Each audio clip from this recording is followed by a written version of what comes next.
கிறிஸ்து இயேசுவுக்குள் அன்பாய் அழைக்கப்பட்ட அன்புக்குரிய சகோதர சகோதரிகளே, அனைவருக்கும் ஆண்டவர் இயேசு கிறிஸ்துவுடைய நாமத்தினாலே அன்பின் வாழ்த்துக்கள். கடந்த வாரங்களாக பரலோகத்தின் ரகசியங்கள் என்கிற ஒரு தலைப்பில் நம்ம தொடர்ந்து வேத பாடங்களை பார்த்து வருகிறோம்.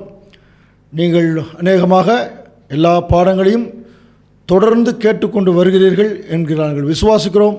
அதற்காக தேவனை ஸ்தோத்தரிக்கிறோம். அன்புக்குரிய சகோதர சகோதரிகளே, இன்றைய தினத்தில் நம்ம பார்க்க போகிற ஒரு பாடத்தினுடைய தலைப்பை பார்ப்பதற்கு முன்பாக இந்த அடிப்படை சத்தியங்கள் இருக்கு இல்லையா, இதை ஒரு 60 பாடங்களாக பிரிச்சிருக்கோம். அதில் ஒவ்வொன்றா தான் பார்த்துட்டு வரோம். அப்படி பார்க்கும் பொழுது இந்த 60க்கு நடுவில் சென்ட்ரலில் ஒரு சப்ஜெக்ட் வரும் இல்லையா, அப்போ ரெண்டுக்குமே ரொம்ப முக்கியமான ஒரு பகுதி மாதிரி இருக்கும் இல்லையா, அந்த மாதிரி ஒரு அதி முக்கியத்துவம் வாய்ந்த ஒரு பாடத்தை தான் இன்றைக்கு நம்ம பார்க்க போகிறோம். சரிங்களா? ஸோ ரொம்ப முக்கியமான ஒரு பாடம். இந்த பாடத்தினுடைய தலைப்பு 3 தலைப்பு வைக்கலாம். ஒன்று ஈடுபலின்னு ஒரு தலைப்பு வைக்கலாம், அல்லது வேத வசனத்தினுடைய அடிப்படையில் ஒரு தலைப்பு வைக்கணும் அப்படின்னா மீட்கும் பொருள் அப்படின்னு வைக்கலாம், அல்லது ஒரு சத்தியத்தை கேட்டுக்கொண்டு வருகிற ஒரு விசுவாசி அவருடைய கோணத்தில் ஒரு தலைப்பு வைக்கணும்னா, கவனிங்க, ஒட்டுமொத்த உலக ஜனங்களுக்கும் இயேசு கிறிஸ்து எப்படி மீட்பரானார் அப்படிங்கிற ஒரு தலைப்பு வைக்கலாம். இப்போ உங்களுக்கு கொஞ்சம் புரியாதுன்னு நினைக்கிறேன் இல்லையா? ஒரு சின்ன உதாரணம் சொல்லி ஆரம்பிக்கலாம் இந்த சப்ஜெக்டை. ஒரு சகோதரத்தில் போய் அவர் சத்தியத்தை விசுவாசிக்கக்கூடியவர் அல்ல, அவர்கிட்ட போய் நாங்கள் ஆண்டவர் இயேசு கிறிஸ்துவை பற்றி பேச வந்திருக்கோம் அப்படின்னு சொல்லி கேட்கும் பொழுது அவர் கேட்ட முதல் கேள்வி இங்கிலீஷில் ஹூ இஸ் ஜீசஸ் அப்படின்னார். அப்புறம் நாங்கள் ஜீசஸ் அவர் 2000 வருஷத்துக்கு முன்னால் பெத்லஹேமில் பிறந்தார். அப்போ நம்ம ஊரில் இல்லையா? இல்லை, பெத்லஹேம் எங்கே இருக்குது, அது எங்கே இருக்குன்னே தெரியாது. பிறந்தார், வளர்ந்தார், அப்புறம் கடவுளுடைய அருள் பெற்று நிறைய அடையாள அற்புதங்கள் செய்தார். அநேக விதமான பரலோக ராஜ்யத்துக்குரிய கருத்துக்களை எல்லாம் அவர் பிரசங்கம் பண்ணினார். ஏழைகளுக்கு உதவினார், செத்து போனவனை உயிரோடு எழுப்பினார். இப்படியெல்லாம் சொல்லும் பொழுது அவர் பார்த்துட்டே இருக்கார். சரி, இவங்க என்ன தான் சொல்கிறாங்க பார்க்கலாம். அப்புறம் கடைசியில் என்னாச்சு, அவர் எல்லாரும் சேர்ந்து அவரை சிலுவையில் அடித்து கொன்னுட்டாங்க அப்படின்னு சொன்ன உடனே அவர் கேட்குறார், அவர் நல்லது தானே பண்ணார், அப்புறம் ஏங்க அவர் சிலுவையில் அடித்தாங்க அப்படின்னு கேட்குறார். சரியாக பதில் சொல்ல முடியல. அடுத்தது, சரி அவர் செத்து போயிட்டாருங்க, அவர் மரித்தார், அவர் நம்முடைய பாவங்களுக்காகத்தாங்க மரித்தார் என்று சொன்ன உடனே அவர் கேட்குற கேள்வி என்னென்னா, என்னங்க எங்கேயோ பிறந்தாருங்கிறீங்க, 2000 வருஷத்துக்கு முன்னாடி பிறந்தாருங்கிறீங்க, ஏதோ வளர்ந்தார் பேசினாருன்னெலாம் சொல்கிறீங்க, கடைசியில் செத்து போயிட்டாருன்னா எனக்காக தான் செத்து போயிட்டாருன்னா எனக்கும் அவருக்கும் என்ன சம்பந்தம் அப்படின்னு ஒரு கேள்வி கேட்டார். நீங்கள் சொல்கிற ஆண்டவர் இயேசு கிறிஸ்துவுக்கும் எனக்கும் என்ன சம்பந்தம்? என்னுடைய பாவங்களுக்கு அவரே சாகணும். கேள்வி கரெக்டாக இருக்கு இல்லையா? இன்றைக்கு வரைக்கும் அதை யாருமே பதில் சொல்லலை, ஆனால் வேதத்தில் பதில் இருக்குது. இப்போது நம்ம ஒரு விசுவாசிக்கிட்ட போகிறோம், சத்தியத்தில் இருக்கக்கூடிய ஒரு விசுவாசிக்கிட்ட போய் ஒருத்தர் பிரதர்கிட்ட சொல்கிற, பிரதர் ஆண்டவர் நம்முடைய பாவங்களுக்காக தான் நம்முடைய ஜீவனை கொடுத்தாருன்னு அவர் விசுவாசிக்கிறார். அவர் திருப்பி, ஆமாம் பிரதர், நம்முடைய பாவங்களுக்காக தான் அவர் ஜீவனை கொடுக்குறார். ஓகே, அப்போ 2 பேரும் விசுவாசிக்கிறாங்க. ஆனால் ஆண்டவரை பற்றியே தெரியாது, தேவனுடைய ராஜ்யம் மற்ற போக்குவரத்து எதையுமே தெரியாத ஒருத்தர்கிட்ட போய் இப்படி சொல்லும்போது அவர் இப்படி கேள்வி கேட்டார்னு என்ன பதில் சொல்லுவீங்க? டென்ஷன் ஆயிரும் சில நேரத்தில். நீங்கள் விசுவாசிக்கிறன்னா விசுவாசிங்க, இல்லைன்னா போங்க, உங்களுக்கு நரகந்தான் அப்படின்னு போயிடுவோம். நீங்கள் விசுவாசிக்கிறது தானே, உங்களுக்கு நரகந்தான். ஸோ இதுதான் சத்தியமா அப்படின்னு பார்த்தீங்கன்னா இல்லை. இந்த உலகத்தில் கடவுளை பற்றி தெரியாதவனும் ஆண்டவர் இயேசு கிறிஸ்துடைய காரியங்களை பற்றி தெரியாதவனும் நம்பணும். அதுக்கு ஒரு மூகாந்திரம் வேணும் இல்லையா? அதுதான் இந்த பாடம், நம்ம பார்க்க போகிற இந்த பாடம். இந்த பாடத்தினுடைய தலைப்பு என்ன சொன்னோம் ஞாபகம் இருக்குங்களா? ஈடுபலி, அல்லது மீட்கும் பொருள். இப்போ நம்ம சத்தியத்தின் அடிப்படையில் பார்க்கறதுனால இந்த பாடத்துக்கு நம்ம மீட்கும் பொருள் அப்படிங்கிறது மற்ற 2 தலைப்புகளையும் ரொம்ப முக்கியமானது தான். அந்த அடிப்படையில் உள்ளே போகலாம். அதுக்கப்புறம் ஆண்டவருடைய அந்த ஒரு பலி எப்படி ஈடு பலியாச்சுங்கிறது பார்க்கும்போது அந்த தலைப்பு ரொம்ப சூட் ஆகும். சரிங்களா? இப்போ எப்படி ஆரம்பிக்கலாம் இந்த பாடத்தைன்னு சொல்லி கவனிக்கும் பொழுது, உலகத்திலேயே முதல் முறையாக இந்த பூமியில் ஒருத்தர் பிறக்கிறார் அப்படின்னாலே பிறந்ததுக்கு பிறகு தான் அவருக்கு பேர் வைப்பாங்க. அப்புறம் அவர் இப்போ வளர்ந்து நடவடிக்கையில் இருக்கும். அதுக்கப்புறம் பின்னாடி அவர் ஏதோ ஒரு நல்லது செஞ்சுருந்தார், அது ஒரு வளராளாக மாறும்.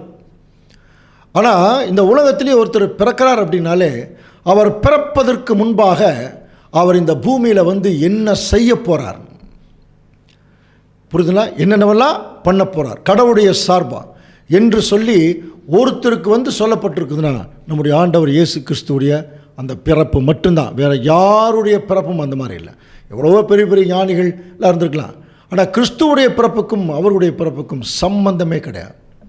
அவருடைய பிறப்பில் என்ன இருந்தது? அவர் பிறந்தபோது ஆட்டிடையர்கள் ஆடு மேய்ச்சிட்டு இருந்தாங்க இல்லையா? அப்போ தேவதூதன் என்ன மெசேஜ் சொன்னார்? வாசிக்கலாம் பாருங்கள். லூக்கா 2ஆம் அதிகாரம் 10ஆம் வசனம். தேவதூதன் அவர்களை நோக்கி, பயப்படாதிருங்கள், இதோ எல்லா ஜனத்துக்கும் மிகுந்த சந்தோஷத்தை உண்டாக்கும் நற்செய்தியை உங்களுக்கு அறிவிக்கிறேன். அடுத்த வசனம். இன்று கர்த்தராகிய கிறிஸ்து என்னும் இரட்சகர் உங்களுக்கு தாவீதின் ஊரிலே பிறந்திருக்கிறார். பாருங்க, இந்த வசனத்தை கொஞ்சம் கூர்ந்து கவனிச்சின்னா உலகத்திலே இந்த மாதிரி நியூஸ் யாருக்குமே வந்ததில்லை. ஒருத்தர் பிறக்கிறார் அப்படின்னா, ஒருவேளை ஒரு ராஜா பிறக்கிறாருன்னா அந்த நாட்டில் இருக்கிற ஒரு சின்ன ராஜா குழந்தை பிறக்குதுன்னா அந்த நாட்டில் இருக்கிற ஜனங்களுக்கு கொஞ்சம் சந்தோஷம். நமக்கு ஒரு குட்டி ராஜா பிறந்திருக்காரு. ஆனால் இந்த வசனம் என்ன சொல்லுது பாருங்கள், நீங்கள் பயப்படாதீங்க, எல்லா ஜனத்துக்கும், டோட்டல் வேர்ல்டு பீப்புள், நேற்றைக்கு வாழ்ந்தவங்க, இன்றைக்கி வாழ்ந்து கொண்டிருக்கிறவங்க, நாளைக்கு வாழ போகிறவங்க எல்லாத்துக்குமே மிகுந்த சந்தோஷத்தை கொடுக்குற ஒரு நற்செய்தி சொல்லட்டுமா அப்படிங்கிறார். அப்போ எல்லா ஜனத்துக்கும் மிகுந்த சந்தோஷத்தை கொடுக்கும் நற்செய்தி நான் உங்களுக்கு அறிவிக்கிறேன்.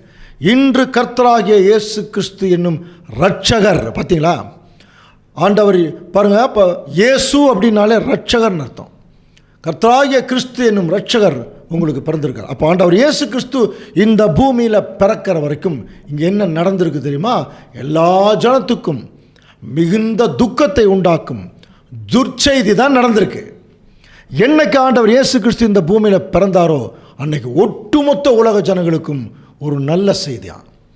என்னைக்காவது ஒரு நாள் அந்த மகிழ்ச்சியை அவங்க அனுபவிக்க போகிறாங்க. அதுக்கு இப்போவே நான் உங்களுக்கு சொல்லிடுறேன், அவர் இந்த பூமியில் பிறந்துட்டார்னாலே அது ஒட்டுமொத்த உலக ஜனங்களுக்கும் ஒரு மகா பெரிய நற்செய்தி. அது என்ன நற்செய்தி என்று சொல்லி கவனிக்கும் பொழுது மத்தேயு 1ஆம் அதிகாரம் 21ஆம் வசனம் வாசிக்கலாம். அவள் ஒரு குமாரனை பெறுவாள், அவருக்கு இயேசு என்று பெயரிடுவாயாக, ஏனெனில் அவர் தமது ஜனங்களின் பாவங்களை நீக்கி அவர்களை ரட்சிப்பார். பார்த்தீங்களா? எதுக்காக அந்த ஒரு மகா பெரிய ஒரு சந்தோஷம்னா, அவர் தமது ஜனங்களின் பாவங்களை நீக்கி ரட்சிப்பார். அப்படின்னா இன்றைக்கி ப்ராக்டிக்கலாக நம்ம கவனிச்சு பாருங்கள். இந்த பூமி பேசிக்கலாகவே ஆதாமிலிருந்து மக்கள் தொகை வந்துடுச்சு. ஆதாமுடைய கீழ்ப்படியாமையினால தான் எல்லாம் போயிடுச்சுன்னு படிக்கிறோம். அப்போ எல்லா ஜனங்களுக்குமே நல்லா தெரியுது, நம்ம பிறந்து வளர்ந்தாலும் செத்துருவோம் ஒரு நாள். அப்போ அது ஏன் சாகிறோம்? சில பேர் கேள்வி கேட்குறாங்க, ஏன் நம்ம பிறந்து அப்படியே இருக்க முடியாதா? முடியாது.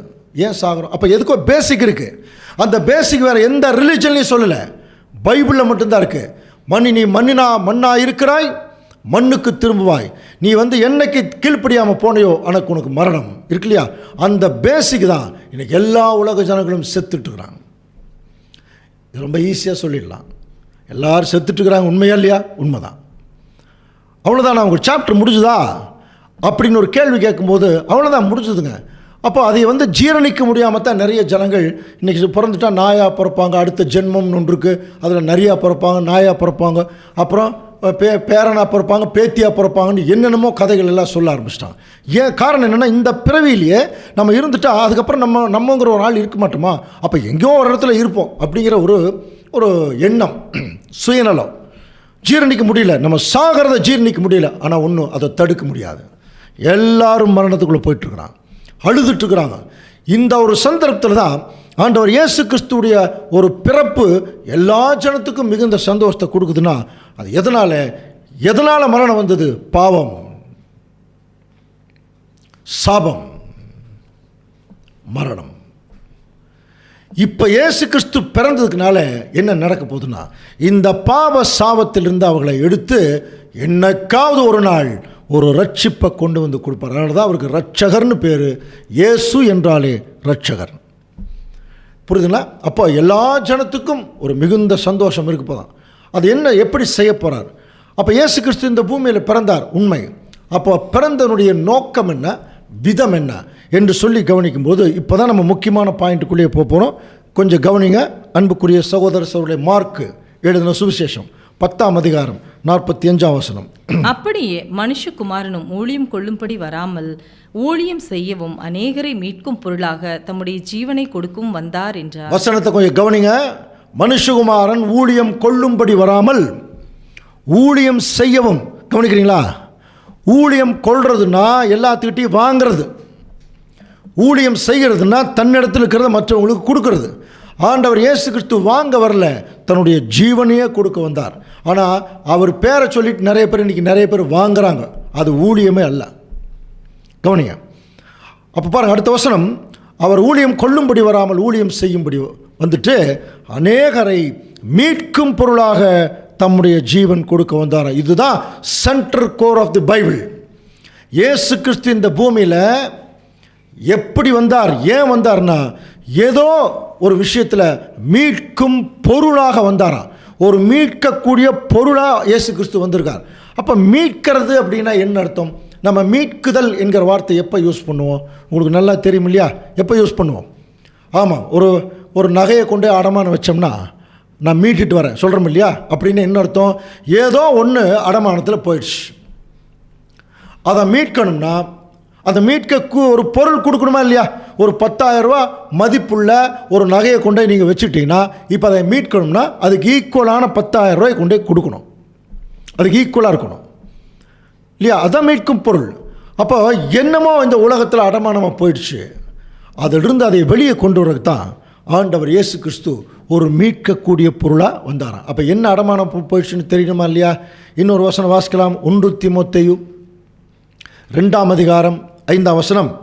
தேவன் ஒருவரே, தேவனுக்கும் மனுஷருக்கும் மத்தியஸ்தரும் ஒருவரே, எல்லாரையும் மீட்கும் பொருளாக தம்மை ஒப்பு கொடுத்த மனுஷனாகிய கிறிஸ்து இயேசு அவரே. பாருங்க என்ன சொல்றாருன்னா, எல்லாரையும் மீட்கும் பொருளாக அப்படின்னார். இதுக்கு முந்தின வசனத்தில் அநேகரை மீட்கும் பொருளாக, இந்த வசனத்தில் எல்லாரையும் மீட்கும் பொருளாக. அப்போ எல்லாரையும் மீட்கக்கூடிய ஒரு பொருளாக தான் கிறிஸ்து வந்தார்னா, எல்லாரும் இப்போ எங்கே போயிட்டாங்கன்னா அடமானத்தில் போயாச்சு அப்படின்னு அர்த்தம்.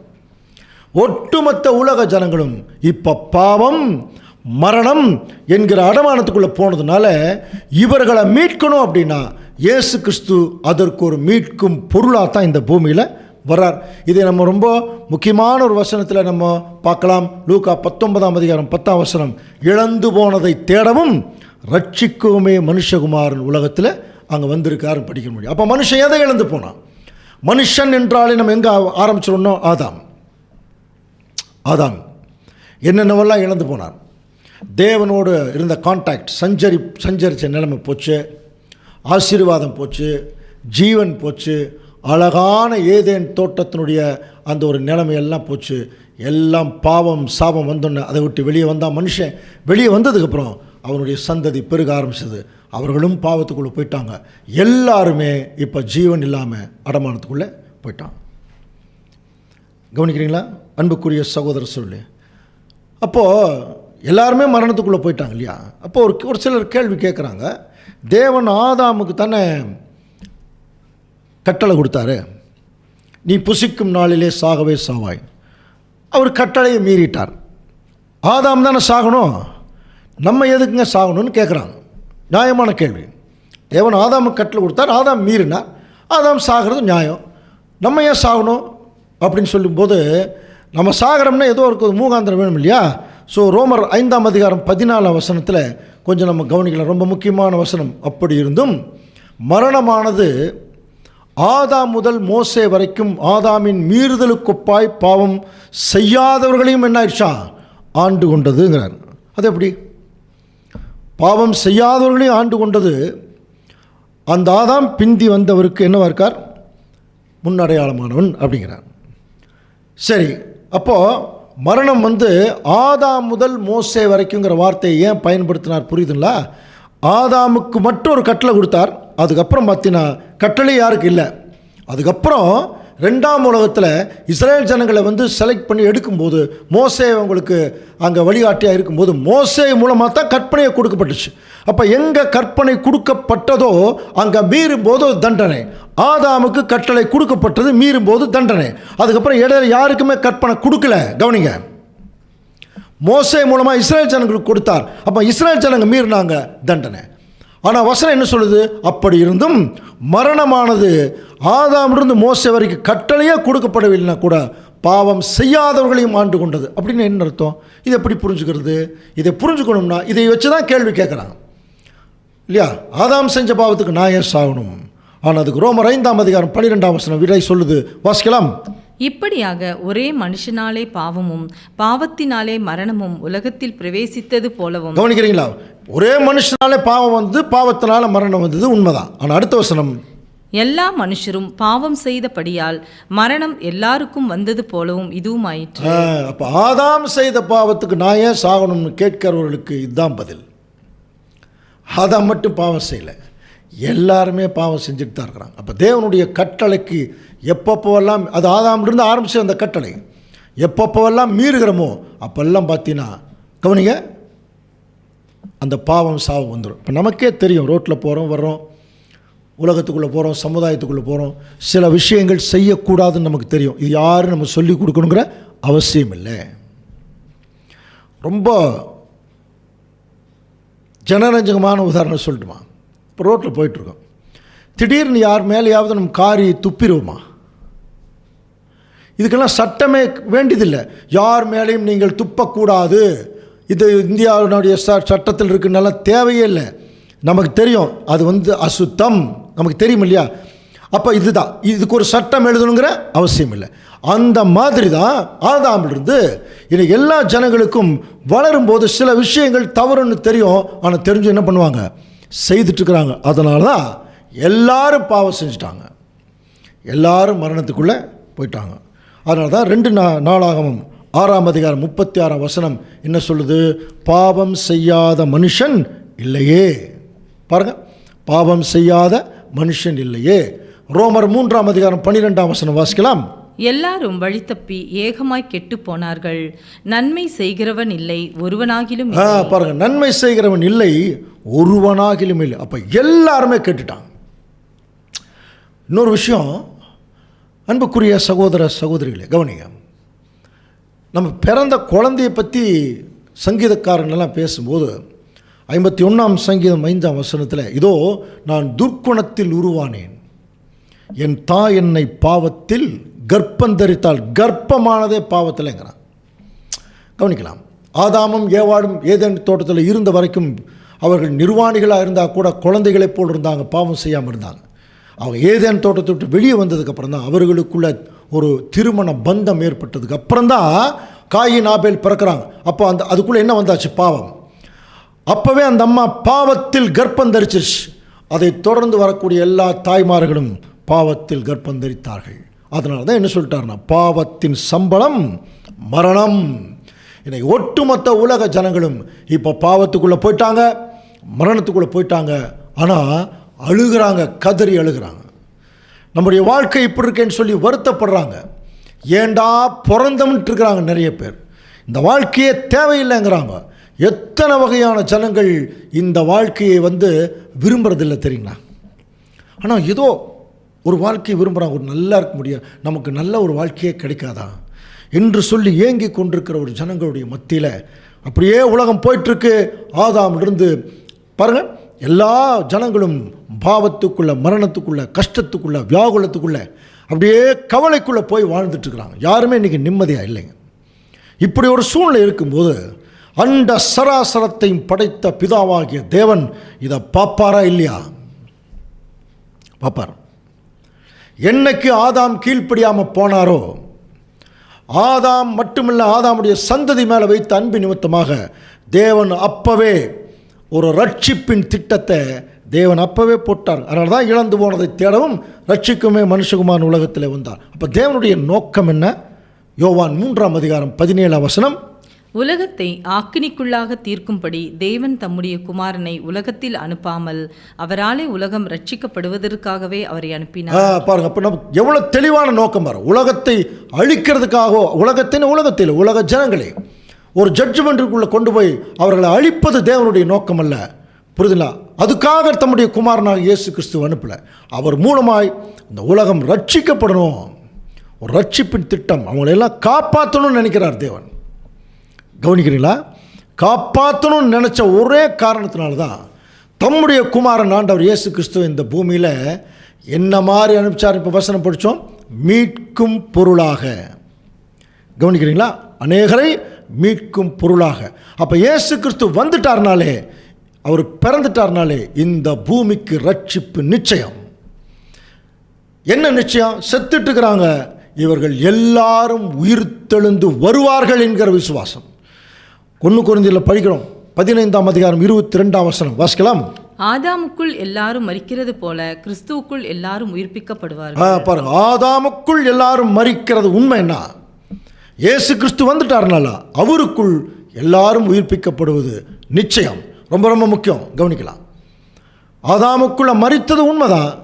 அப்போ இயேசு கிறிஸ்து வருவார், அவர் வந்து ரட்சிக்கிறது உண்மைதான். ஆனால் அதுக்கு முன்னாடி இந்த படங்கள் எல்லாம் கொஞ்சம் பார்க்கும்போது எத்தனை கோடி ஜனங்கள், சின்ன சின்ன குழந்தைகள் உட்பட எப்படி சாகிறாங்கன்னே தெரில. ஆக்சிடெண்ட்டில் சாகிறாங்க, உடம்பு சரியில்லாமல் சாகிறாங்க, வியாதிப்பட்டு, வெடிகுண்டு வெடித்து, தீவிரவாதிகள் அட்டாக், பூகம்பங்கள், எரிமலைகள், வெள்ளங்கள், சேதங்கள், எத்தனை அழிவுகள் பாருங்கள்.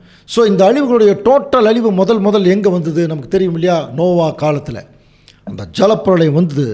ஜலப்பிரளயத்தில் தான் என்ன உணர்ந்திருப்பாங்கன்னா, தேவன் சொன்ன கட்டளை இருக்கு இல்லையா, அந்த கட்டளையினுடைய ஒரு மிகப்பெரிய தாக்கம் என்னங்கிறத, பாவத்தின் சம்பளம் மரணம், கண் கூட பார்த்துருப்பாங்க. இப்படி நோவாவும் அவருடைய பிள்ளைகள் ஃபேமிலியோடு உள்ள கப்பலுக்குள்ளே போயிட்டாங்க. மிச்ச ஜனங்கள், மழை வருது, முதல்ல நல்லா இருந்திருக்கும், மழையை பார்த்தோன்னு சந்தோஷப்பட்டுருப்போம். அது கொஞ்சம் கொஞ்சமாக தண்ணி மேலே ஏற ஏற ஏற ஏற அது அப்போ அந்த மரண பயம் வந்திருக்கும் இல்லையா? அப்போ தண்ணிக்குள்ளே போய் மூச்சு திணறி உள்ள தண்ணி உள்ளே போய் எப்படி அப்போ அந்த அந்த மரணம் இருக்கு இல்லையா, அந்த டைமில் தான் ஐயோ இப்படிப்பட்ட ஒரு மரணம் நமக்கு வந்துருச்சா, அந்த நேரத்தில் தாங்க ஜனங்கள் எண்ணியிருப்பாங்க இல்லையா? அப்போ அவங்களுடைய மனநிலை எப்படி இருந்திருக்கணும்? இதையத்தான் சொன்னார், ஆதாம் முதல் மோசே வரைக்கும் மரணம் எல்லாரையும் ஆண்டு கொண்டது. அப்போ எல்லா ஜனங்களும் அந்த மரணத்துக்குள்ளே போனதுனால தேவனுடைய திட்டம் அதல்ல. தேவன் ஒருவரே, தேவனுக்கும் மனுஷருக்கும் மத்தியஸ்தர் ஒருவரே, எல்லாரையும் மீட்கும் பொருளாக தம்முடைய குமாரனை கொடுத்த மனுஷன் அப்படின்லாம் படிக்கிறோம். ஆண்டவர் இயேசு கிறிஸ்துவை தேவன் மீட்கும் பொருளாக கொடுத்துட்டார். இப்போ நம்ம கேள்வி என்னென்னா, மீட்கும் பொருள் அப்படிங்கிற ஒரு வார்த்தைக்குள்ளே வந்தோடனே என்ன அடிப்படையில் வந்தாருங்கிறத பார்க்கலாம். எல்லா உலக ஜனங்களும் அழிஞ்சிட்ருக்குறாங்க, மரணத்துக்குள்ளே போயிட்டுருக்காங்க.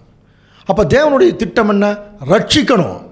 அப்போ தேவனுடைய திட்டம் ரட்சிக்கணும்னா அந்த ரட்சிப்பு என்கிற அவருடைய திட்டத்துக்குள்ளே என்ன தெரியுங்களா இருக்குது? ஒரு அபரிவிதமான அன்பு. தேவன் அவருடைய பிள்ளைகள்னால் உலக ஜனங்கள் எல்லாத்து மேலேயும் ஒரு அன்பு வச்சதுனால தான் தேவன் ஒரு மீட்பின் திட்டத்தையே இந்த உலகத்துக்கு போட்டார். கவனிங்க, அப்போது தேவன் என்ன பண்ணியிருக்கலாம்? ஆதாம் தப்பு பண்ணிட்டார், சரி அவரை மன்னிச்சு விட்டுட்டு அந்த சந்ததி அப்படியே பெருக விட்டுருக்கலாம் இல்லையா? செஞ்சுருக்கலாம், தேவனால் முடியும். ஆனால் தேவன் செய்யலை. மரணம்னா மரணம் தான். 930 வருஷம் இறந்துட்டார்.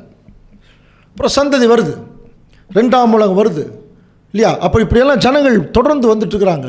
அப்படி தொடர்ந்து வரும்போது தேவனுடைய மீட்பு மைண்டில் தான் இருக்குது. அவர் வந்து உடனே செயல்படுத்தியிருக்கலாம், ஒரு 1000 வருஷம் கழித்து செயல்படுத்தியிருக்கலாம், 2000 வருஷம் கழித்து செயல்படுத்தியிருக்கலாம். ஆண்டவர் இயேசு கிறிஸ்து வந்ததுக்கு பிறகு கூட சரி வந்துட்டார், வந்தோடனே மீட்கும் பொருள் கொடுத்துட்டு அந்த 2000 வருஷத்துக்குள்ளே இருக்கக்கூடிய ஜனங்களை எல்லாம் உயிர் தெளிப்பிருக்கலாம் இல்லையா? ஏன் தேவன் அதை செய்யலை? தேவன் மிகுந்த அன்பு கொண்டவர். அதே சமயத்தில் அவர் எப்பொழுதுமே தன்னுடைய எண்ணத்தில் ரொம்ப பர்ஃபெக்ட். அவருடைய வழிகளெல்லாம் நியாயம். அந்த கேடில்லாத தேவன் படிச்சிருக்க முடியா? தேவன் வந்து எந்த ஒரு காரியத்தையும் மனுஷ மாதிரி செய்கிறதில்ல. எடுத்தேன் கவிழ்த்தேன் அப்படின்லாம் செய்ய மாட்டார். தேவன் ஒரு அன்பு காட்டுறாருன்னா அந்த அன்புக்குள்ள ஒரு நியாயம் இருக்கும், ஒரு நீதி இருக்கும்.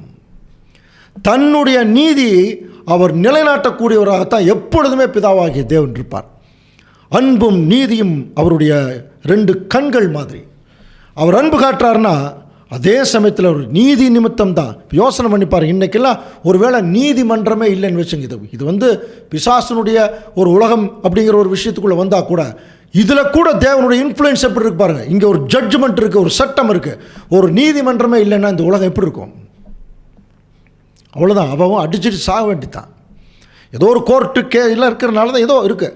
அங்கே நியாயம் கிடைக்குது கிடைக்கலங்கிறது இன்னொரு பக்கம் இருந்தால் கூட இது தேவனுடைய வழியில் வந்த ஒரு நடைமுறை. ஏன்னா அவருடைய ராஜ்யத்தில் இதைத்தான் அவர் செய்ய போகிறார். அப்போ தேவன் உடனே மீட்டிருக்கலாம், பண்ணியிருக்கலாம். ஆனால் தேவன் அதை செய்யலை. ஏன்னா தேவன் ஒரு திட்டம் வச்சிருக்கார். அந்த திட்டத்தை அவர் எப்படி தெரியுங்களா செயல்படுத்துவார்? அவர் நீதியின்படி தான். அப்போ தேவன் ஒரு திட்டம் வச்சிருக்கார், அதே சமயத்தில் அவருக்கென்று ஒரு சட்டம் வச்சிருக்கார். அந்த சட்டத்தினுடைய அடிப்படையில் தான் தேவன் என்ன செய்வார்னா தன்னுடைய எல்லா காரியங்களையும் அவர் செய்வார். அப்போ தேவ திட்டத்தில் உலக ஜனங்கள் மேலே ஒரு அன்பு கொண்டிருக்கார். அந்த அன்பு நிமித்தமாக ஒரு மீட்பின் திட்டம் போட்டார். அந்த மீட்பின் திட்டம் கிறிஸ்து வந்தோடனே எல்லாத்தையும் உயிர் தெளிப்பிருக்கலாம். இப்போ கவனிச்சு பாருங்க, ஒருவேளை உயிர் தெளிப்பி இருந்தால் அதுக்கப்புறம் இந்த பர்த் கண்ட்ரோல் ஆயிடுச்சுன்னு வச்சுங்க. இப்போ நம்மளாம் வந்திருக்கிறதுக்கு வாய்ப்பு இல்லை. அப்போ நாளைக்கு பிறக்கக்கூடிய குழந்தை செய்யக்கூடிய பாவத்துக்கும் சேர்ந்து தான் ஆண்டவர் இயேசு கிறிஸ்து தன்னுடைய மரணத்துக்குள்ளே போயிருக்கார். அப்படிங்கிற போது தேவ திட்டம் ஒரு பறந்து விரிந்த திட்டம். 6000 வருஷங்களாக இந்த பூமியில் ஆதாமுடைய சந்ததி எவ்வளவு வருதுன்னு பார்க்குறார் தேவன். ஒட்டுமொத்த சந்ததியை மீட்கணுங்கிறது தான் தேவனுடைய திட்டம். அப்போ அந்த திட்டத்துக்குள்ளே அவர் மீட்கும்போது அந்த மீட்கும் பொருளை எங்கேயாவது ஒரு இடத்துல கொடுக்கணும் இல்லையா? எல்லாம் அடமானத்துக்குள்ளே போயிட்டான். அப்போ தேவன் அந்த அடமானத்துக்குள்ளே போனவங்களை மீட்கிறது எப்படி? நமக்கே ஒரு நியாயம் இருக்குல்ல. அதான் சொன்னேன், 10,000 ரூபா மதிப்புள்ள ஒரு பொருள் வச்சோம்னா இப்போ என்ன செய்யணும்? 10,000 ரூபா கொடுத்து, அதுதான் நீதி. அப்போ தேவனுடைய நீதி, அவருடைய சட்டம் என்ன சொல்லுது? அந்த சட்டத்தினுடைய அடிப்படையில் தான் ஆண்டவர் இயேசு கிறிஸ்துவை இந்த பூமியில் மீட்கும் பொருளாக அவர் அனுப்பிச்சார். அதாங்க பைபிள் வசனம் சொல்லுது. அநேகரை மீட்கும் பொருளாக அனுப்பிச்சார். அவருடைய சட்டம் என்ன சொல்லுது? அந்த சட்டத்தின்படி தான், அவருடைய பிரமாணத்தின்படி தான் அவர் இந்த பூமியில் இயேசு கிறிஸ்துவை மீட்கும் பொருளாக. அப்போது தேவனுடைய திட்டம்னு ஒன்று இருக்குது, தேவனுடைய சட்டம் ஒன்று இருக்குது. தேவனுடைய திட்டம் ஜனங்களை மீட்க சொல்லுது, தேவனுடைய சட்டம் ஜனங்களை மீட்க சொல்லுது. ஆனால் எடுத்தேன் கவிழ்த்தேன் மீட்க சொல்கிறதில்ல, சட்டத்தின்படி மீட்க சொல்லுதான். அப்போ தேவன் எப்பொழுதுமே அவர் ஒரு டிவைன் ஜஸ்டிஸ், அதாவது தெய்வீக நியாயாதிபதி. அவர் எதை செஞ்சாலும் நியாயமாகத்தான் செய்வார். அதுதான் நியாயம். இப்போ கொஞ்ச நேரத்தில் அந்த சட்டம் என்னன்னு பார்த்துட்டு அதன்படி அவர் மீட்கிறத கொஞ்சம் கவனிச்சிங்கன்னா தேவன் எவ்வளவு இரக்கமுள்ளவருங்கிறத கண்டுபிடிக்கலாம். அவருடைய நடைமுறையில் எவ்வளவு நியாயம் இருக்குதுங்கிறத கண்டுபிடிக்கலாம். இப்போ நம்ம முதல்ல என்ன பார்க்கலாம்? அவருடைய சட்டத்தின்படி தான் இந்த பூமியில் ஆண்டவர் இயேசு கிறிஸ்துவை அவர் மீட்கும் பொருளாக அனுப்புகிறார். அப்படின்னா முதல்ல இந்த மீட்கும் பொருள்னா என்ன? மீட்கும் பொருள் என்பதற்கு கிரேக்க மொழியில், நம்முடைய புதிய ஏற்பாடு கிரேக்க மொழியில் தான் எழுதப்பட்டிருக்கு. ஆன்டிலுட்ரான் அப்படின்னு ஒரு அந்த வார்த்தையிலிருந்து தான் மீட்கும் பொருளுங்கிற வார்த்தையே வந்துச்சு. ஆன்டிலுட்ரான் அப்படின்னா என்ன அர்த்தம்னா சரி நிகர் சமானமான விலைன்னு அர்த்தம். மீட்கும் பொருளுடைய அர்த்தமே 10,000 ரூபாய்க்கு ஒரு பொருள் வச்சோம்னா மீட்கணும்னா 10,000 ரூபா இல்லையா? அது ஈக்குவல், சரி நிகர் சமானமான விலை கிரயம். ஈக்குவலாக இருக்கணும். ஈக்குவலாக இருந்தால் தான் அது கரெக்ட் பண்ண முடியும் இல்லையா? அப்போ அந்த ஈக்குவாலிட்டியை அங்கே நீதியில் கொடுக்கும்போது பாருங்கள், ஆண்டவர் இயேசு கிறிஸ்து அநேகரை மீட்கும் பொருளாக அப்படிங்கிற போது நிறைய பேர் பாவம் மரணம்ங்கிற அடமானத்துக்குள்ளே போயிட்டாங்க. அவங்கள மீட்கணும்னா அத்தனை பேர்த்துக்கும் இயேசு கிறிஸ்து என்கிற ஒருத்தர் செய்ய இருக்குமா? அவருடைய சட்டம் அதை குறித்து என்ன சொல்லுது என்று சொல்லி கவனிக்கும் போது விசேஷமாக தேவனுடைய சட்டத்தை நம்ம எங்கே போய் கண்டுபிடிக்கலாம்? பழைய ஏற்பாட்டு காலத்தில் கண்டுபிடிக்கலாம். முதல்ல ஆதாமுக்கு ஒரு கட்டளை தான் கொடுத்தார். ஆனால் பின்னாடி 2ஆம் உலகத்தில் ஆபிரகாம் நிமித்தம் இஸ்ரேல் ஜனங்களை தேர்ந்தெடுக்கும் போது அவர்களுக்கு எக்கச்சக்கமான சட்டங்கள் கொடுத்தார் இல்லையா? இந்த சட்டங்களை வச்சே தேவன் எப்படிப்பட்டவர்னு கண்டுபிடிக்கலாமா? அவருடைய மனநிலை எப்படின்னு கண்டுபிடிக்கலாமா? மோசேக்கு தேவன் சொல்லும் பொழுது ரோமர் 10ஆம் அதிகாரம் 5ஆம் வசனம் வாசிக்கலாம். மோசே நியாயப்பிரமாணத்திலாகும் நீதியை குறித்து படிக்கிறீங்களா? நியாயப்பிரமாணத்திலாகும் நீதியை குறித்து என்ன சொல்கிறாருன்னா, நியாயப்பிரமாணத்தை பற்றி அவர் விளக்கம் சொல்கிறார். இவைகளை செய்கிற மனுஷன் இவைகளால் பிழைப்பான் என்று எழுதியிருக்கிறார். என்ன சொன்னாரா? நியாயப்பிரமாணத்தின்படி நீங்கள் கீழ்ப்படிச்சிங்கன்னா பொழைச்சிக்குவீங்கன்னார். அதுக்காகத்தான் இஸ்ரேல் ஜனங்களை கானான் தேசத்தில் கொண்டு போகும்போது நியாயப்பிரமாணத்தை கொடுத்து இதில் கடைப்பிடிங்கன்னு சொன்னார். கடைப்பிடிச்சிங்கன்னா பொழைச்சிக்குவேன்னார். அதிலே லேவியராகமம் 18ஆம் அதிகாரம் 5ஆம் வசனம், ஆகையால் என் கட்டளைகளையும் என் நியாயங்களையும் கைக்கொள்ள கடவீர்கள், அவைகளின்படி செய்கிறவன் எவனும் அவைகளால் பிழைப்பான் என்றார். பாருங்க, கட்டளை கற்பனையின்படி செய்கிறவன் அவைகளால் பிழைப்பான். எசேக்கியேல் 20ஆம் அதிகாரம் 11ஆம் வசனம், என் கட்டளைகளை அவர்களுக்கு கொடுத்து என் நியாயங்களை அவர்களுக்கு தெரியப்படுத்தினேன், அவைகளை செய்கிற மனுஷன் அவைகளால் பிழைப்பான். இதுதான் தேவனுடைய கட்டளை. நான் சொல்கிற கற்பனைக்கு கீழ்ப்படிச்சிங்கன்னா பொழைச்சிக்குவேன். ஆனால் கவனிச்சு பாருங்கள், டோட்டல் இஸ்ரேல் ஜனங்களுடைய ஹிஸ்டரி கவனிச்சு பாருங்கள். அவர்கள் நியாயப்பிரமாணத்துக்கு முழுசாக கீழ்ப்படியவே இல்லை. அதனால் அவர்கள் மரணமடைந்து விட்டார்கள். ஆண்டவர் இயேசு கிறிஸ்துவை பற்றி படிச்சிருக்கீங்களா? மத்தேயுவிலேயே வாசிக்கலாம். நான் நியாயப்பிரமாணத்தை அழிக்க வரல, நிறைவேற்ற வந்தேன்னார். அப்போ இயேசு கிறிஸ்து முற்றிலும் அந்த நியாயப்பிரமாணத்தை நிறைவேற்றினால்தான் இன்னைக்கு வரைக்கும் அவர் பிழைத்திருக்கிறார். கவனிக்கிறீங்களா? இன்னைக்கு வரைக்கும் இயேசு கிறிஸ்து உயிரோடு இருக்கார் அப்படின்னு என்ன அர்த்தம்னா, அவர் நியாயப்பிரமாணத்தின் பிழைச்சிருக்கார். அப்படின்னா இஸ்ரேல் ஜனங்களுக்கு எதுக்கு நியாயப்பிரமாணம் கொடுத்தார்? அந்த நியாயப்பிரமாணத்தில் அவங்க எல்லாம் பொழைச்சிக்கிட்டாங்களா என்று சொல்லி கவனிக்கும் பொழுது எபிரேயர் 10ஆம் அதிகாரம் 1ஆம் வசனம் என்ன சொல்லுது? நியாயப்பிரமாணத்துக்கு ஒரு விளக்கம் சொல்லுது. இப்படி இருக்க நியாயப்பிரமாணமானது, கவனிங்க, நான் ஏற்கனவே பழைய ஏற்பாட்டு காலத்தில் கொடுத்தார் இல்லையா, அது வரப்போகிற நன்மைகளின் பொருளாயிராமல் அவைகளின் நிழலாய் மாத்திரம் இருக்கிறதுனால வருஷந்தோறும் அவங்க செலுத்துகிற எல்லா பலிகளும் செலுத்த வருகிறவர்களை கூட என்ன பண்ணாது, அது பூர்ணப்படுத்த அவங்கள பாவத்திலிருந்து வெளியே கொண்டு வராது. அது ஒரு அடையாளம் தான், அது ஒரு பொருள், வரப்போகிற நன்மைகளுக்கு ஒரு நிழலாக இருக்குது அப்படின்ட்டான். அப்போ நியாயப்பிரமாணத்தை ஒருத்தருக்கு கீழ்ப்படிஞ்சால் பொழைச்சிக்குவீங்க அப்படின்னு சொன்னார் இல்லையா, அது பார்த்தீங்கன்னா யாருமே கீழ்ப்படியாதனால நியாயப்பிரமாணத்துடைய உறுதித்தன்மை என்னங்கிறது ஜனங்களுக்கு யாருக்குமே தெரியாமல் போச்சு. ஆனால் தேவன் அந்த நியாயப்பிரமாணத்துக்குள்ள தன்னுடைய நீதியை வச்சதுனால தான் ஏற்படுத்தின சட்டத்துக்கு அவர் எப்படி தானே கீழ்ப்படுகிறாருன்னு பாருங்கள். இப்போ நியாயப்பிரமாணத்தில் ஒரு மரணம் ஒருத்தருக்கு வருதுன்னா ஒரு பாவம் இல்லையா? அப்போ அந்த பாவத்துக்கு ஒருத்தன் ஒரு கொலை பண்ணிட்டான் அப்படின்னா அதுக்கு என்ன தண்டனை, அதுக்கு என்ன ஈக்குவல், அதுக்கு என்ன ரேன்சம்? ரேன்சம்னா தெரியும் இல்லையா? ஈடு பலி. ஈக்குவல் என்ன அப்படின்னு பார்த்தா யாத்திராகமத்தில் ஒரு வசனம் இருக்குது. இதுதான் தேவனுடைய நீதி. வாசிக்கலாம். யாத்திராகமம் 21ஆம் அதிகாரம் 23 25 வரைக்கும். வேறே சேதம் உண்டானால் ஜீவனுக்கு ஜீவன், கண்ணுக்கு கண், பல்லுக்கு பல், கைக்கு கை, காலுக்கு கால், சூட்டுக்கு சூடு, காயத்துக்கு காயம், தழும்புக்கு தழும்பு பலி கொடுக்க வேண்டும். பாருங்க, வேறே சேதம் உண்டானால் அப்படின்னா புரியுதுங்களா? யாருக்காவது நீ ஒருத்தன் இன்னொருத்தனுக்கு சேதப்படுத்திட்டா, ஒருத்தன் ஒரு கண்ணை ஒருத்தன் சேதப்படுத்திட்டா அவன் என்ன செய்யணுமா? கண்ணுக்கு கண் கொடுக்கணும், காலுக்கு கால் கொடுக்கணும், சூடு வச்சுட்டா சூட்டுக்கு சூடு, அதுதான் ஈக்குவலாக. அதே மாதிரி ஒருத்தனை கொலை பண்ணிட்டா, ஒருத்தன் மரணத்துக்குள்ளே போயிட்டான், அவனை மீட்கணும்னா இன்னொரு மரணம் தான், இன்னொரு ஜீவன் தான். அதனால தான் வசனம் என்ன சொல்லுது? ஜீவனுக்கு ஜீவன். இது தாங்க மீட்கும் பொருள். தேவனுடைய சட்டத்தில் ஒரு ஜீவனை எடுத்துட்டோம்னா அடுத்தது அந்த ஜீவன் தான் கொடுத்தான். அப்போ கண்ணுக்கு கண், பல்லுக்கு பல், ஜீவனுக்கு ஜீவன். இது எப்படி நம்ம புரிஞ்சுக்கிறது? இந்த ஈக்குவல், ஆன்டி லுட்ரானாலே ஈக்குவல் கரஸ்பாண்டிங் ப்ரைஸ் அப்படின்னு அர்த்தம். ஈக்குவல். இப்போது ஒரு ஒரு ஒரு ஒரு வீட்டுக்குள்ளே ஒரு குழந்தை இருக்குது. அந்த குழந்தை பக்கத்து வீட்டுக்கு விளையாட போகுது. அந்த பக்கத்து வீட்டில் ஒரு 35,000 ரூபா டிவி வச்சுருக்காங்க. இந்த குழந்தை போய் என்ன பண்ணுது? கல் எடுத்து அடித்து அந்த டிவியை உடச்சிருச்சு. கவனிங்க.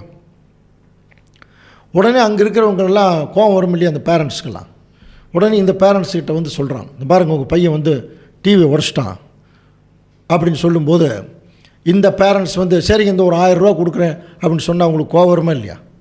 அதனுடைய விலை என்ன? 35,000 ரூபா. சரி, ஒரு 5,000 ரூபா கொடுத்தா ஈக்குவல் ஆகிடுமா? 5,000 ரூபாய்க்கு வாங்கிட முடியுமா? முடியாது, ஈக்குவல் ஆகாது. சரி, 10,000 ரூபா கொடுத்தா ஈக்குவல் ஆகுமா? வாங்க முடியாது. அதனுடைய விலை 35,000 ரூபா.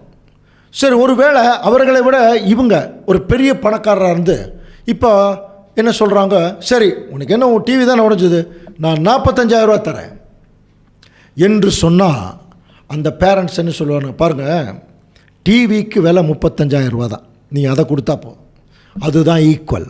ஆண்டவர் இயேசு கிறிஸ்து வந்து இந்த பூமியில் மீட்கும் பொருளாக வரார் அப்படின்னாலே அதுக்கு தான் இங்கிலீஷில் ரேன்சம்னு சொல்லுவாங்க. ரேன்சம் சாக்ரிஃபைஸ் அப்படிம்பாங்க, மீட்கக்கூடிய பொருள். அதைத்தான் ஈடு செய்கிறது. ஆண்டவர் இயேசு கிறிஸ்து யாருடைய பாவத்துக்கு ஈடு செய்கிறதுக்காக இந்த பூமியில் வந்தார்? ஒட்டுமொத்த உலக ஜனங்களுடைய பாவங்களுக்காகவா? அப்படிங்கிற போது அங்கே என்ன சொல்லப்பட்டிருக்கு, அநேகரை மீட்கும் பொருளாக. அப்போ இந்த பூமியில் ஆதாமின் நிமித்தம் எல்லா ஜனங்களும் பாவத்துக்குள்ளே போயிட்டாங்க. அப்படி பாவத்துக்குள்ளே போகும்போது ஒரு மீட்கக்கூடிய பொருள், அப்போ அந்த பொருளாக தான் கிறிஸ்து வந்தார்னாலே. இப்போ இந்த படத்தை பாருங்கள், ஒரு தராசில் ஒரு பக்கம் ஒட்டுமொத்த உலக ஜனங்கள் இருக்காங்க. அப்போ இந்த பக்கம் பார்த்தீங்கன்னா அதுக்கு மீட்கும் பொருள் ஒரு தராசில் இன்னும் அதுக்கு ஈக்குவலான ஒரு பொருள் வச்சா தானே ஈக்குவல் ஆகும். அந்த மீட்கும் பொருளாக தான் இயேசு கிறிஸ்து வந்தாராம். சரி, ஒருவேளை இந்த பூமியிலேயே ஒரு மனுஷன் சாகிறான், பாவத்தில் சாகும்போது அவனை மீட்கிறதுக்கு பழைய காலத்திலேயே பார்த்தீங்கன்னா இஸ்ரேல் ஜனங்கள் செய்த பாவங்களுக்காக சில மிருகங்கள் எல்லாம் பலி கொடுத்தாங்க இல்லையா, ஒரு அடையாளமாக.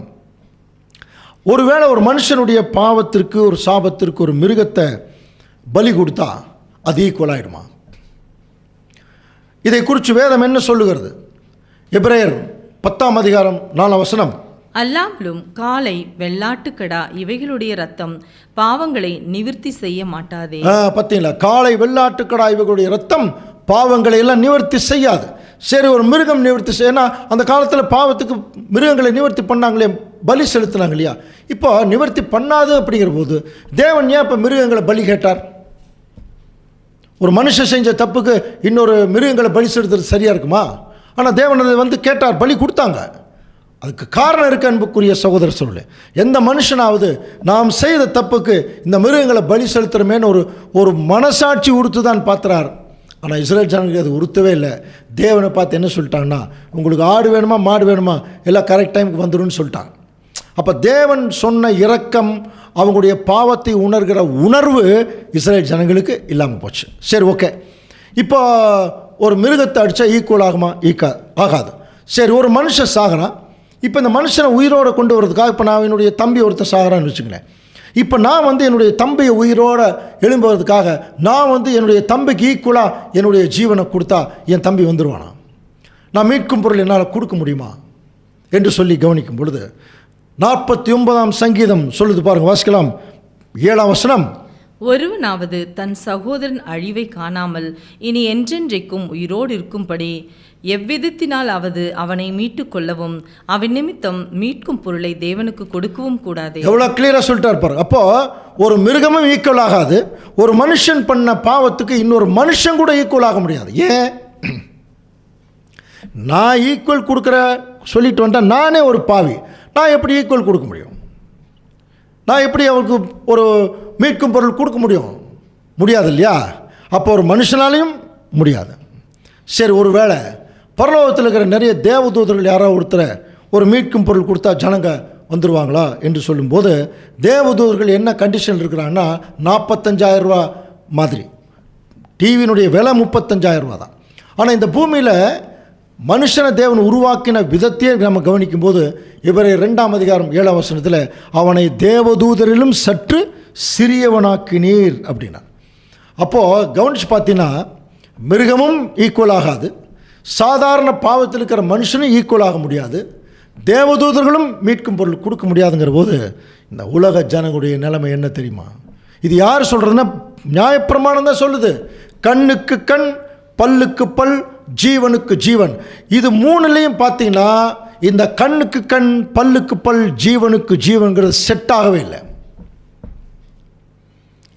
அப்படின்னா மீட்கும் பொருள் கொடுத்தா தான் உலக ஜனங்களை மீட்க முடியுங்கிற ஒரு சூழ்நிலைக்குள்ள வரும்போது இந்த மூணுமே செட் ஆகலை. அப்போ ஒட்டுமொத்த உலக ஜனங்களும் மீட்கிறதுக்கு வாய்ப்பே இல்லை. ஏன்னா நியாயப்பிரமாணம் அதான சொல்லிச்சு, அந்த நியாயப்பிரமாணத்தின்படி ஈக்குவல் கொடுக்கறதுக்கு யாருமே இல்லை. இதையத்தான் ரோமர் 8ஆம் அதிகாரம் 3ஆம் வசனத்தில் அன்புக்குரிய சகோதர சொல்லை கொஞ்சம் கவனிங்க. அது எப்படி எனில், மாம்சத்தினாலே பலவீனமாயிருந்த நியாயப்பிரமாணம் செய்யக்கூடாததை, அப்போ நியாயப்பிரமாணத்தினுடைய அடிப்படையில் யாரும் மீட்கும் பொருளை கொடுக்கவே முடியல. அப்போ உலக ஜனங்கள் அழியறதானான்னு கேள்வி வரும் பொழுது பாருங்கள், இந்த நியாயப்பிரமாணம் செய்யக்கூடாததை தேவனே செய்யும்படிக்கு தேவனே இப்போ இறங்கி வர்றார். அப்போ யாரும் ஈக்குவல் கொடுக்க முடியாது, மீட்கும் பொருள் கொடுக்க முடியாதுங்க போது தேவனே இறங்கி வந்து தம்முடைய குமாரனை பாவ மாம்சத்தின் சாயலாகவும் பாவத்தை போக்கும் பலியாகவும் அனுப்பி மாம்சத்திலே பாவத்தை ஆக்கினிக்குள்ளாக தீர்த்தார். அப்போ தேவன் பாருங்க, ஒட்டுமொத்த உலக ஜனங்களும் பாவ மரணத்துக்குள்ளே போகும்போது அவங்க அப்படியே போயிடக்கூடாதுங்கிறதுக்காக இப்போ நியாயப்பிரமாணம், ஏன்னா அவர் நீதி உள்ளவர், அந்த சட்டம் என்ன சொல்லுது, கண்ணுக்கு கண் பல்லுக்கு பல், யாருமே கொடுக்க முடியல. அப்போ யாருமே கொடுக்க முடியலங்கிற போது இப்போ இந்த உலக ஜனங்கள் அழிஞ்சு போனவங்க தான். இப்போ ஒரு கேள்வி கேட்கலாம், யாருமே கொடுக்க முடியல அப்படின்னு எப்படி சொல்கிறீங்க பிரதர்? அப்போ இயேசு கிறிஸ்து மட்டும் கரெக்டாக வந்து அவருடைய பலி சரியாக இருக்குமா? ஆமாங்க. கொஞ்சம் கவனிக்கிறீங்களா? மரணம் யாருனால வந்தது? ஆதாம்னால. கவனிக்கிறீங்களா? அப்போ ஒரே மனுஷன் மரணம், அந்த ஆதாம்னால் அந்த மரணம் வந்ததுங்கிறது உண்மைன்னா, இப்போ அந்த ஈடு பலி மீட்கும் பொருள் யாருக்கு தெரியுமா கொடுக்கணும்? ஆதாம் என்ன நிலைமையில் இருந்தாரோ அதே நிலைமையில் ஒருத்தர் இந்த பூமியில் இருக்கணும். ஆதாம் படைக்கப்பட்ட நிலைமை என்ன? பாவமில்லாமல். அப்போ அதே மாதிரி பாவமில்லாத ஒருத்தர் தான் இங்கே வந்து மீட்கும் பொருள் கொடுக்க முடியும்.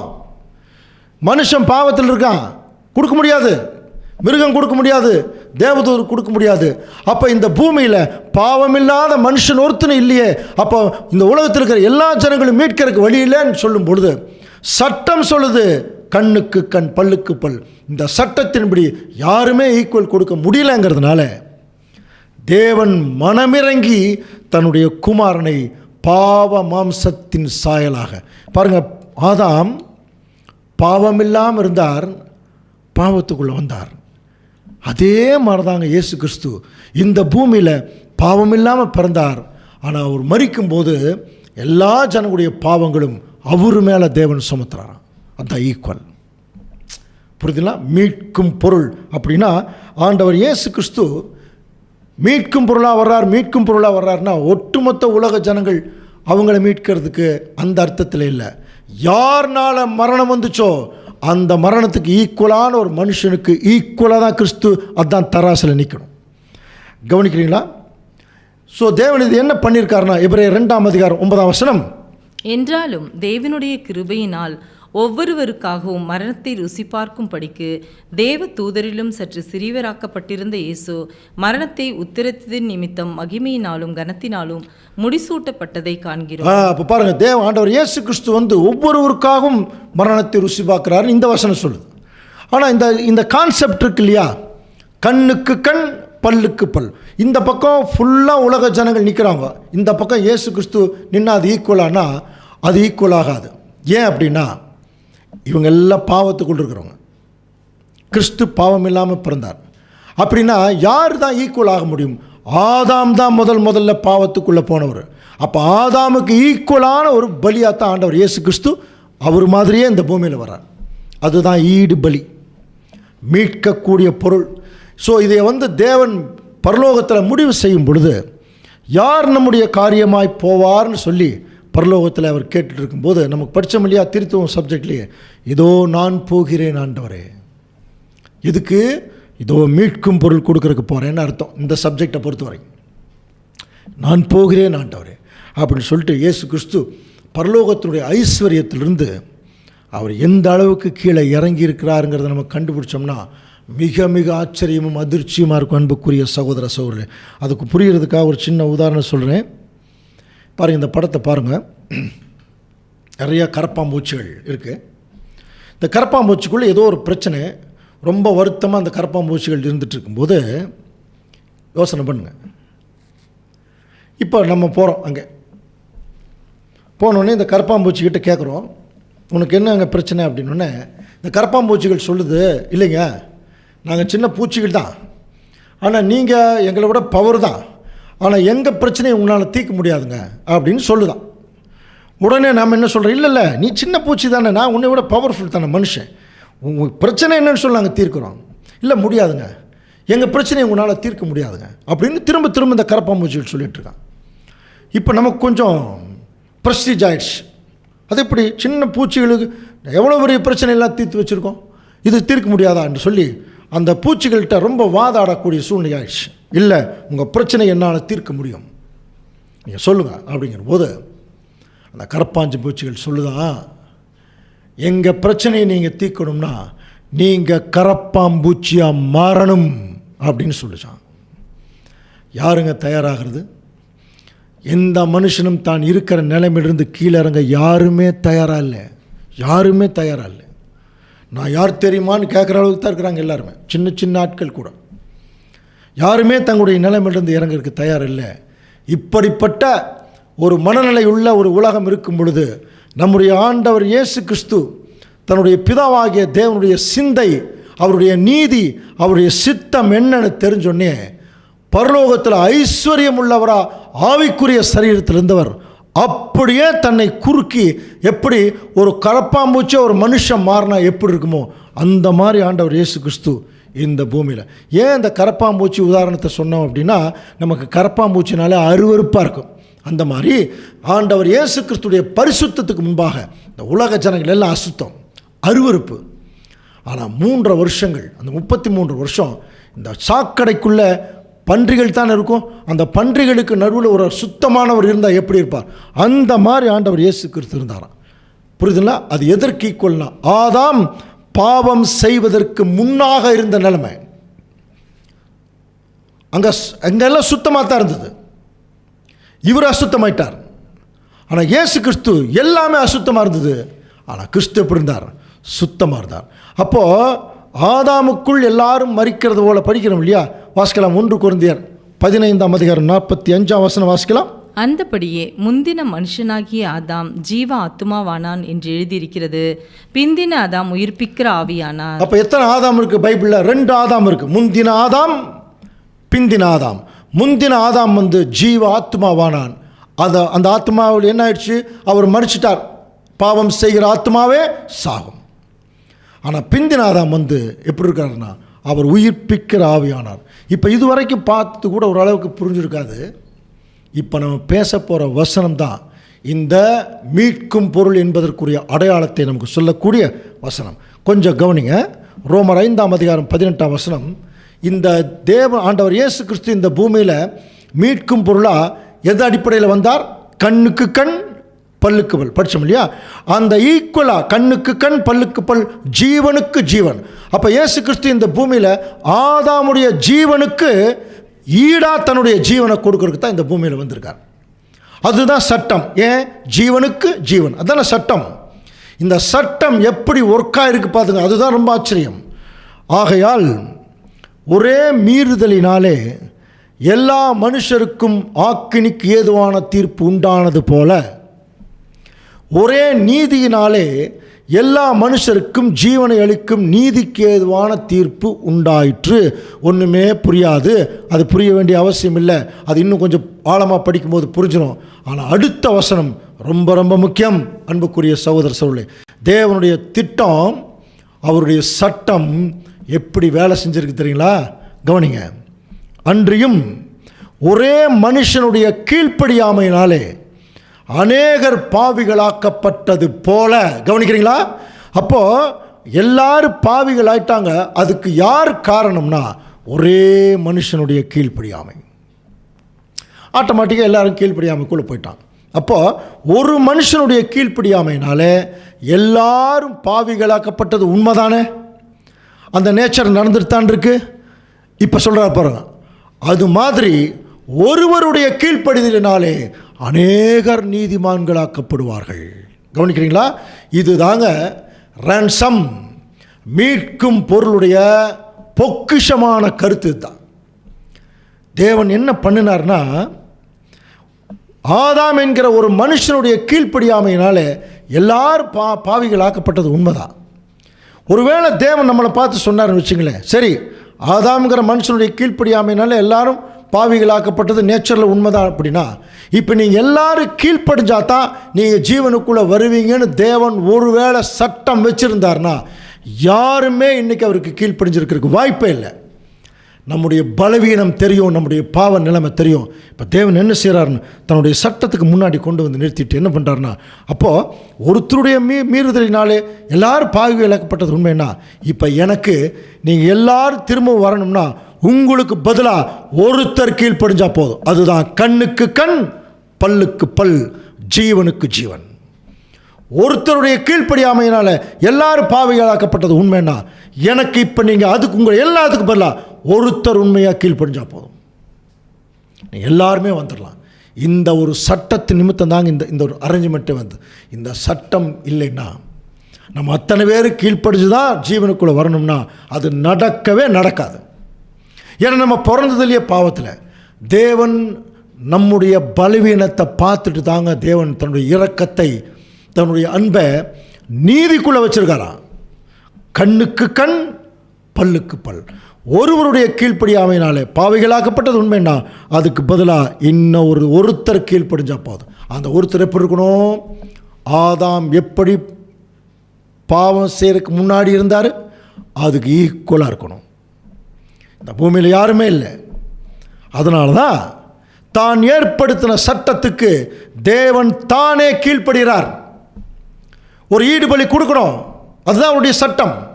தன் சட்டத்துக்கு தானே கீழ்ப்படிஞ்சு தன்னுடைய குமாரனை ஆதாமுக்கு ஈக்குவலான ஒரு பலியாக இந்த பூமியில் கொடுக்குறார். அதுதான் மீட்கும் பொருள். அப்போ கவனிக்கிறீங்களா? அப்போ அடமானத்தில் போனது யாரு? ஆதாம். இப்போ யாரை மீட்டா போதும்? ஆதாமை மீட்டா போதும். டோட்டலாக சந்ததி என்ன ஆயிடுவாங்க? எல்லாருமே வெளியே வந்துடுவாங்க. அதனால தான் அடுத்த வசனம் வாசிக்கலாம். 1 கொரிந்தியர் 15:21. மனுஷனால் மரணம் உண்டானபடியால் மனுஷனால் மரித்தோரின் உயிர்த்தெழுதல். பார்த்தீங்களா? இதைத்தான் சொல்றார். மனுஷனாலே மரணம் உண்டானது உண்மைன்னா அதே மனுஷனாலே, அதுக்கு ஈக்குவலான இன்னொரு மனுஷனாலே உயிர்த்தெழுதலும் உண்டாச்சு. அடுத்தது, ஆதாமுக்குள் எல்லாரும் மரிக்கிறது போல கிறிஸ்துவுக்குள் எல்லாரும் உயிர்ப்பிக்கப்படுவார்கள். புரியுதுங்களா? ஆதாமுக்குள் எல்லாரும் மரிக்கிறது போல கிறிஸ்துவுக்குள் எல்லாரும். அப்போ ஆதாமுக்குள் எல்லாரும் மரிக்கிறது உண்மைன்னா கிறிஸ்து வந்துட்டா அவர் கீழ்ப்படிஞ்சிட்டா போதும். தேவனுக்கு அவருடைய ஒரே ஒருத்தருடைய கீழ்ப்படிதல் போதும். எப்படி ஆதாம் என்கிற ஒரு மனுஷனுடைய கீழ்ப்படியாமல் எல்லாரும் மரணத்துக்குள்ளே போனாங்கிறது உண்மைன்னா அதுக்கு தேவன் ஒருத்தர் கீழ்ப்படிஞ்சா போதும் அவருக்கு. அது யாருனாலுமே செய்ய முடியல. அதனால் தானே முன் வந்து தன்னுடைய குமாரனை கீழ்ப்படிய வைக்கிறார். இப்போ அவர் கீழ்ப்படிஞ்சதுனால என்ன நன்மை? கிறிஸ்துவுக்குள் எல்லாரும் உயிர்ப்பிக்கப்படுவார்கள். அப்போது இன்றைக்கி எல்லாம் செத்துட்டு அழுதுட்டு இருக்கிறாங்க இல்லையா? இவங்களுக்கு ஒரே செய்தி, இயேசு கிறிஸ்து பிறக்கும்போது எல்லா ஜனத்துக்கும் மிகுந்த சந்தோஷத்தை உண்டாக்கும் நற்செய்தி படித்தோம் இல்லையா? அப்போ இயேசு கிறிஸ்து வந்து அந்த ஈடுபலி கொடுத்துட்டார்னா, இன்னும் சொல்ல போனால் நமக்கு வர வேண்டிய தண்டனையை இப்போ தேவன் யாருக்கு கொடுத்துட்டாராம்? தன்னுடைய குமாரனுக்கு. அடி வலி, ஒருத்தர் பாவம் செஞ்சால் அடிச்சிருவாங்க, அந்த அடிக்கிற வலி, அவமானப்படுத்துவாங்க இல்லையா? அதெல்லாம் கிறிஸ்து அனுபவிச்சிட்டாராம். நமக்கு வர வேண்டிய தண்டனையை தேவன் தன்னுடைய குமாரனுக்கு கொடுத்து நம்மளை வந்து மீட்டுக்கிட்டார். இப்போ இந்த படத்தை பார்த்தீங்கன்னா தெரியும். இந்த படத்தில் ஆதாம் தான் அடமானத்தில் போனவர். ஆண்டவர் இயேசு கிறிஸ்து அதுக்கு ஈக்குவலான ஒரு பலியை செலுத்துறதுக்கு தான் இந்த பூமியில் வந்தார். அன்புக்குரிய சகோதரர்களே, இப்போ ஆதாம் என்றாலே நம்ம என்ன புரிஞ்சுக்கணும்னா, ஆதாமுக்குள் எல்லாரும் மரிக்கிறது போல. அப்படின்னா டோட்டல் உலகமும் ஆதாமுக்குள்ளே மரிச்சாச்சு. அப்படின்னா டோட்டல் உலகமும் ஆண்டவர் இயேசு கிறிஸ்துவுக்குள்ளே என்ன ஆயிடுவாங்க? வெளியே வந்துடுவாங்க. இதுதான் ஆண்டவர் இயேசு கிறிஸ்து 2000 வருஷத்துக்கு முன்னாடி வந்து தன்னுடைய ஈடு பலியை செலுத்திட்டு போயிட்டார். மீட்கும் பொருளை கொடுத்தாச்சு. கவனிக்கிறீங்களா? சரி, மீட்கும் பொருளை கொடுத்தாச்சுன்னு என்ன அர்த்தம்? மக்கள் செய்த பாவத்திற்கு இயேசு கிறிஸ்து பரிகாரமாக தன்னுடைய ஜீவனை கொடுத்து தண்டனை அனுபவிச்சிட்டார் இல்லையா? அப்படின்னா இப்போ 2000 வருஷத்துக்கு முன்னாடி இதை செய்துட்டார். அப்போ உடனே என்ன நடந்திருக்கு வேணும்? மக்கள் செத்துட்ருக்குறாங்க பாவத்தில். இப்போ இயேசு கிறிஸ்து வந்து அந்த அவங்களுக்கு உரிய தண்டனை இவர் வாங்கிட்டார். இப்போ 2000 வருஷத்துக்கு முன்னாடி இதை செய்துட்டார் இல்லையா? 2000 வருஷத்துக்கு முன்னாடி இதை செய்துட்டார். அப்போ என்ன நடந்திருக்கணும்? அப்போவே உயிர்த்தெழுதல் வந்திருக்கணுமா இல்லையா? செத்து போனவங்கெல்லாம். ஆனால் வரல. இயேசு கிறிஸ்து 2000 வருஷத்துக்கு முன்னாடி ஈடுபலி கொடுத்தும் இன்னைக்கும் எந்த மீட்பும் யாருக்குமே கிடைக்கல. ஜனங்கள் அதுக்கப்புறம் பிறக்கிறாங்க, பாவம் செய்கிறாங்க, செத்துட்டு தான் இருக்கிறாங்க. பிறக்கிறாங்க, பாவம் செய்கிறாங்க, செத்துட்டு தான் இருக்கிறாங்க. அப்படின்னா இயேசு கிறிஸ்து ஈடுபடி கொடுத்து தான் என்ன பிரயோஜனம்? ஒரு கேள்வி வருது இல்லையா? அப்போ நீங்கள் தேவ திட்டத்தை உற்று கவனிச்சா என்ன பிரயோஜனம்ங்கிறது தெரியும். ஆண்டவர் இயேசு கிறிஸ்து என்ன பண்ணியிருக்கார் தெரியுங்களா? அவர் இந்த பூமியில் ஆதாமுக்கு ஈக்குவலாக கொடுத்த அந்த ஈடு பலி எது மாதிரி தெரியுமா? பேங்க்கில் டெபாசிட் பண்ண பணம் மாதிரி டெபாசிட் பண்ணியிருக்கார். பேங்க்கில் டெபாசிட் பண்ணோம்னா சில பேர் பண்ணுவாங்க தெரியுங்களா? ரிட்டையர் ஆகி பணத்தை எல்லாம் டெபாசிட் பண்ணுவாங்க. ஏன்னா பிற்காலத்தில் உதவணுங்க இருக்கா, ஒரு 10 வருஷத்துக்கு டெபாசிட் பண்ணி வச்சுருவாங்க. இப்போ இந்த பணம் எப்போ கிடைக்கும்? 10 வருஷம் கழிச்சு தான். இந்த மெச்சூரிட்டி வரும் இல்லையா, அந்த மெச்சூரிட்டியில் தான் கிடைக்கும். கிடச்சிடும், வட்டியோடு கிடைக்கும் சில பேருக்கெல்லாம். அந்த மாதிரி இயேசு கிறிஸ்து 2000 வருஷத்துக்கு முன்னாடி ஈடு பலி அந்த மீட்கும் பொருள் கொடுத்துட்டார். தேவனுடைய திட்டத்தில் கவனிங்க, கிறிஸ்துவுக்கு முன்னாடி 4000 வருஷம், கிறிஸ்துவுக்கு பின்னாடி 2000 வருஷம். இந்த 6000 வருஷத்தில் ஏதாவது ஒரு டைமில் இயேசு கிறிஸ்து ஈடு பலி கொடுக்க வேணும். ஆனால் அது எது வரைக்கும் டெபாசிட்டாக இருக்கும்னா 6000 வருஷம் முடிகிற வரைக்கும். கவனிக்கிறீங்களா? இன்னும் சொல்லப்போனால் இயேசு கிறிஸ்து 2ஆம் வருகையில் வருகிற வரைக்கும் அது டெபாசிட் தான் இருக்கும். என்னைக்கு வர்றாரோ அந்த டெபாசிட்டை எடுக்கும்போது டோட்டலாக உலக ஜனங்கள் உயிர் தெழும்பி வந்துடுவாங்க இல்லையா? அப்போ இயேசு கிறிஸ்து கொடுத்த மீட்கும் பொருள் இன்னைக்கும் பேங்க்கில் டெபாசிட் பண்ண மாதிரி இருக்குது. ஏன்னா இன்னும் நிறைய பேர் பிறக்கணும். இன்னும் விசேஷமாக சொல்லப்போனால் கிறிஸ்துவுக்கு அப்புறம் இந்த பூமியில் என்ன நடக்கணும்னா 1,44,000 பேர் செலெக்ஷன் முடியணும். திருச்சபை மணவாட்டுடைய செலெக்ஷன் முடியணும். இது முடிகிற வரைக்கும் ஆண்டவர் இயேசு கிறிஸ்துடைய ஈடு பலி அங்கே டெபாசிட்டில் தான் இருக்கும். என்னைக்கு 1,44,000 பேருடைய எண்ணிக்கை முடியுதோ, இன்னும் சொல்லப்போனால் கிறிஸ்துவுடைய மணவாட்டினுடைய எண்ணிக்கை முடியுதோ, இன்னும் சொல்லப்போனால் அழைக்கப்பட்டவர்கள், தெரிந்து கொள்ளப்பட்டவர்கள், உண்மையுள்ளவர்கள் படிக்கிறோம் இல்லையா, அந்த வகுப்பார் இந்த பூமியில் தங்களுடைய கோர்ஸ் கிராஜுவேஷன் முடிச்சுட்டாங்கன்னா டெபாசிட் என்ன ஆகிடும்? திரும்பி கிடைக்கும். இயேசு கிறிஸ்துடைய ஈடு பலியினுடைய மேன்மை என்ன? ஒட்டுமொத்த உலக ஜனங்களும் ஆதாமுக்குள்ளே மறிச்சாங்க இல்லையா? அப்போ ஆதாமுக்கு ஈக்குவலாக இயேசு கிறிஸ்து தன்னுடைய பலியை கொடுத்ததுனால ஆதாமுக்குள் மறித்தவர்கள் எல்லாரும் எந்திரிச்சு வருவாங்க. எப்போ? அந்த மெச்சூரிட்டி டைம் முடியணும். அப்போ அது வரைக்கும் இந்த பூமியில் என்ன நடந்து கொண்டிருக்கிறது? 2000 வருஷமாக என்ன நடந்துட்டுருக்கு தெரியுங்களா? இது என்ன நடந்துட்டுருக்குதுங்கிறத ஒரு உவமையில் ஆண்டவர் இயேசு கிறிஸ்து நம்மக்கிட்ட பேசுகிறார். கொஞ்சம் கவனிக்க, ரொம்ப இன்ட்ரெஸ்டிங்கான ஒரு உவமை. இந்த படத்தை பார்த்தீங்கனாலே தெரிஞ்சுக்கலாம். கொஞ்சம் பாருங்கள் பார்க்கலாம். இந்த படம் என்ன படம்? இது என்ன படம்? ஆமாங்க, எல்லாருக்குமே தெரியுது இல்லையா? பார்த்தோன்னே கண்டுபிடிச்சிடலாம். நல்ல சமாரியன், பேரே நல்ல சமாரியன் வச்சுருக்காங்க. இது முதல்ல நம்ம புரிந்து கொள்ள வேண்டியது, இது ஒரு சம்பவம். இது நடந்த சம்பவம் அல்ல. இது ஆண்டவர் இயேசு கிறிஸ்து ஒரு விஷயத்தை புரிய வைக்கிறதுக்காக ஒரு உவமையாக பேசிகிட்டு இருக்கார். கவனிக்கிறீங்களா? இப்போ அவர் பேசுகிற இந்த உவமை என்னங்கிறது பார்க்கலாம். கொஞ்சம் இன்ட்ரெஸ்டிங்காக இருக்கும். பாருங்கள், லூக்கா 10ஆம் அதிகாரம் 30ஆம் வசனம். அதுக்கு முன்னாடி கொஞ்சம் கவனிங்க. லூக்கா 10ஆம் அதிகாரம் 25ஆம் வசனம். ஒரு முறை ஒரு நியாயசாஸ்திரி ஆண்டவர் இயேசு கிறிஸ்துவிட்ட வரார். அவர் நியாயத்தில் பெருத்தவர், நியாயப்பிரமாணத்தில் பெருத்தவர். அவர் என்ன கேட்குறாருன்னா, அவரை சோதிக்கும்படி, கவனிங்க 25ஆம் வசனம். அப்பொழுது நியாயசாஸ்திரி ஒருவன் எழுந்திருந்து அவரை சோதிக்கும்படி, போதகரே, நித்திய ஜீவனை சுதந்திரித்து கொள்ளும்படி நான் என்ன செய்யணும் அப்படின்னு கேட்குறேன்.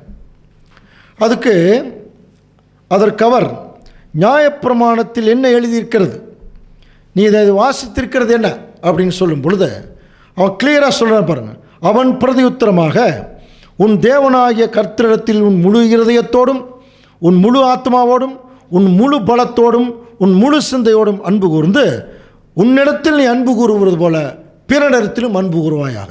ஆக்சுவலாக இந்த கட்டளை அவங்களுக்கு ஏற்கனவே 10 கட்டளை இருக்கு இல்லையா இஸ்ரேல் ஜனங்களுக்கு, அதையே சொல்லலை, இந்த 2 கற்பனை மட்டும் சொல்கிறான். அப்படின்னு இயேசு கிறிஸ்து பலமுறை சொல்லிட்டு இருந்திருக்கணும். இவரை சோதிக்கிறதுக்கு இதை கேட்குறான், நான் நித்திய ஜீவனை சுதந்திரிக்கிறதுக்கு என்ன செய்யணும்? அப்போது நியாயப்பிரமாணத்தில் என்ன இருக்குது சொல்லு, உன் தேவனாய கர்த்தரிடத்திலே அன்பு கூறு, உன்னை போல் பிறனை நேசி. உடனே அவன் அடுத்த கேள்வி கேட்குறான் பாருங்கள். ஆண்டவர் சொல்கிறார். அவன் சொன்ன உடனே 28ஆம் வசனத்தில் அவனை நோக்கி நிதானமாய் உத்தரவு சொன்னாய், அப்படியே செய், அப்பொழுது பிழைப்பாய் சொல்லிட்டார். உடனே அவன் திருப்பி கேட்குறான். அவன் தன்னை நீதிமான் என்று காண்பிக்க மனதாய் இயேசுவை நோக்கி, எனக்கு பிறன் யார்னு கேட்குறான். கவனிங்க, அவன் என்ன கேட்குறான்? எனக்கு பிறன் யார். நம்மக்கிட்ட போய் எனக்கு பிறன் யார்னு கேட்டால் ரொம்ப ஈஸியாக சொல்லுவேன். பிறர் பொருளை எடுக்காதீங்க சொல்கிறோமா இல்லையா? பிறருங்கிறது யார்? நெய்பர், நம்ம பக்கத்தில் இருக்கிறவங்க இல்லையா? அவங்க தானே பிறர். இது தெரியாதா நியாயசாஸ்திரிக்கு? ஆனால் அவன் கேட்குறாரு பாருங்க, எனக்கு பிறன் யார். எனக்கு பிறன் யார்னு கேட்குற கேள்விக்கு கிறிஸ்து இப்படி சொல்லியிருக்கலாம், உனக்கு பிறன் யார்னு தெரியாதா, நீ தான் நியாயசாஸ்திரி ஆச்சு, அவன் பக்கத்தில் இருக்கிறவன் தான் சொல்லிட்டு போகிறதுக்கு எவ்வளோ நேரம் ஆகும்? ஆனால் ஆண்டவர் என்ன பண்ணார் தெரியுங்களா? எனக்கு பிறன் யார் அப்படிங்கிறத அவனுக்கு தெளிவுபடுத்துகிறாரோ இல்லையோ, நமக்கு தெளிவுபடுத்துறதுக்கு ஒரு உவமையை இப்போ பேசுகிறார். அது நடந்த மாதிரியே இருக்கும். இப்போ பாருங்கள் என்ன பேசுகிறார். லூக்கா 10:30. இயேசு பிரதியுத்தரமாக, ஒரு மனுஷன் எருசலேமிலிருந்து எரிகோவுக்கு போகையில் கள்ளர் கையில் அகப்பட்டான்.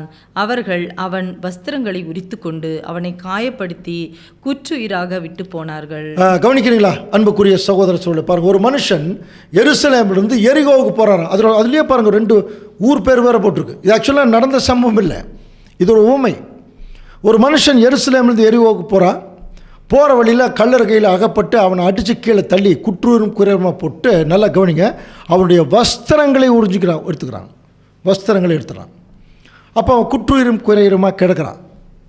இது இஸ்ரேல் ஜனங்களுடைய நடுவில் நின்று இயேசு கிறிஸ்து பேசிகிட்டு இருக்கார். அப்போ அந்த வழியில் ஒரு ஆசாரியன் ஒருத்தர் வரான். கவனிங்க, ஒரு ஆசாரியன் வரான். அவன் வந்து பார்த்துட்டு அப்படியே போயிடுறான். நார்மலாக ஒருத்தர் அடிபட்டால் ஒருத்தர் போய் கவனிச்சு எடுப்பாங்க இல்லையா? அப்போ ஆசாரியன் அவன் யாருங்க? தேவனுக்கும் மனுஷருக்கும் மத்தியஸ்தம் பண்ணுறவன். இந்த ஆசாரியனை பற்றி எபிரேயர் 5 சொல்லும் பொழுது கொஞ்சம் கவனிங்க, அவன் எப்படி இருக்கணுமா? எபிரேயர் 5:3.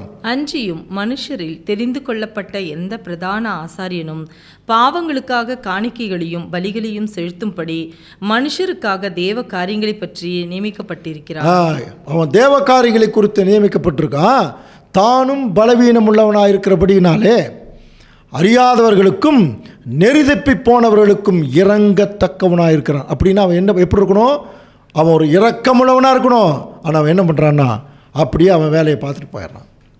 அடுத்தது அந்த பக்கம் ஒரு லேவியன் வர்றான். லேவியன் யார்? நமக்கு தெரியும் இல்லையா? இஸ்ரேல் ஜனங்கள் வனாந்தர பிரயாணம் போகும்போது 12 கோத்திரம், அதில் தேவனுடைய ஊழியத்தை செய்வதற்காகவே லேவி கோத்திரத்தை பிரிச்செடுத்தார். அதுலேயும் லேவி கோத்திரத்தில் 3 வகுப்பாக இருக்காங்க. எண்ணாகமம் 4 நம்ம படிக்கலாம். கோகாத்தியர், கெர்சோனியர், மொராரியர். இவங்க எப்படி இருப்பாங்கன்னா குரூப்பாக இருப்பாங்க. புரியுதுங்களா? குரூப்பாக இருப்பாங்க. ஸோ இவர்களும் தேவனுடைய ஊழியத்தை செய்கிறவங்க தான். பனிமுட்டுக்களை சுமக்கிறதுலேருந்து பரிசுத்தப்படுத்துகிற வேலையெல்லாம் செய்கிறவங்க. இப்போ இவர்களும் என்ன பண்ணியிருக்கணும்? அந்த லேவியன் கூட என்ன பண்ணியிருக்கணும்? குற்றுயிரும் குறையுமா இருக்கிறவனை பார்த்துருக்கணும். அவனும் கவனிக்கலை. அப்போ தான் அந்த பக்கம் ஒரு சமாரியன் வராராம். லூக்கா 10 பாருங்கள், 33. பின்பு ஒரு சமாரியன் ஒருவன் பிரயாணமாய் வருகையில் அவனை கண்டு மனதுருகி கிட்ட வந்து அவனுடைய காயங்களில் எண்ணெயும் திராட்சரசத்தையும் வார்த்து காயங்களை கட்டி அவனை தன் சுய வாகனத்தின் அப்படியே காயம் கட்டி அப்படியே விட்டுட்டு போல தன்னுடைய சுய வாகனத்தின் மேல் ஏற்றி சத்திரத்துக்கு கொண்டு போய் பராமரிக்கிறான். என்ன ஆச்சரியம்னா, இப்போ அடிபட்டவனுக்கு ஃபஸ்ட் எய்டு பண்ணியாச்சு, முதலுதவி. அடுத்தது எங்கே தான் கூட்டிகிட்டு போகணும்? ஏதாவது ஒரு மருத்துவர்கிட்ட இல்லையா? ஆனால் அவர் என்ன பண்ணுறாருன்னா சத்திரத்துக்கு கூட்டிகிட்டு போகிறார். ஏதோ ஒரு சுய வாகனம் கூட ஏதோ ஒரு கோவேறு கழுதியில் வந்திருக்காருன்னு வச்சுங்களேன். பின்னாடி அதில் உட்கார வச்சு அவரை கூட்டிகிட்டு போய் ஒரு சத்திரத்தில் கொண்டு போய் விடுறார். மறுநாள் அந்த சத்திரக்காரன் கையில் 2 பணம் கொடுத்து என்ன பண்ணுறார் பாருங்கள். லூக்கா 10:35. மறுநாளிலே தான் புறப்படும் போது 2 பணத்தை எடுத்து சத்திரத்தான் கையில் கொடுத்து, நீ இவனை விசாரித்துக்கொள், அதிகமாய் ஏதாகிலும் இவனுக்காக செலவழித்தால் நான் திரும்பி வரும்போது அதை உனக்கு தருவேன். இப்போ பாருங்க, எதுக்காக இந்த 2 பணம் கொடுக்குறாருன்னா, அவன் ஏற்கனவே அடிபட்டிருக்கான், காயம் கட்டியாச்சு. அவன் மேலும் அவனுடைய காயம் ஆறுவதற்கும் அவனுக்கு மருந்து கொடுக்கறதுக்கு சாப்பாடு கொடுக்கறதுக்கு எல்லாத்துக்கும் இந்த 2 பணத்தை நீ வச்சுக்கோ. நான் போயிட்டு திரும்பி வருவேன். கொஞ்சம் கவனிங்க, அவர் சொல்கிறார், நீ போயிட்டு திரும்பி வருவேன், வரும்போது எக்ஸ்ட்ரா செலவாச்சுன்னா அதையும் நான் கொடுக்குறேன். என்று சொல்லிவிட்டு அந்த சமாரியன் போயிட்டார். அதனால தான் இவருக்கு நல்ல சமாரியன் பேர்.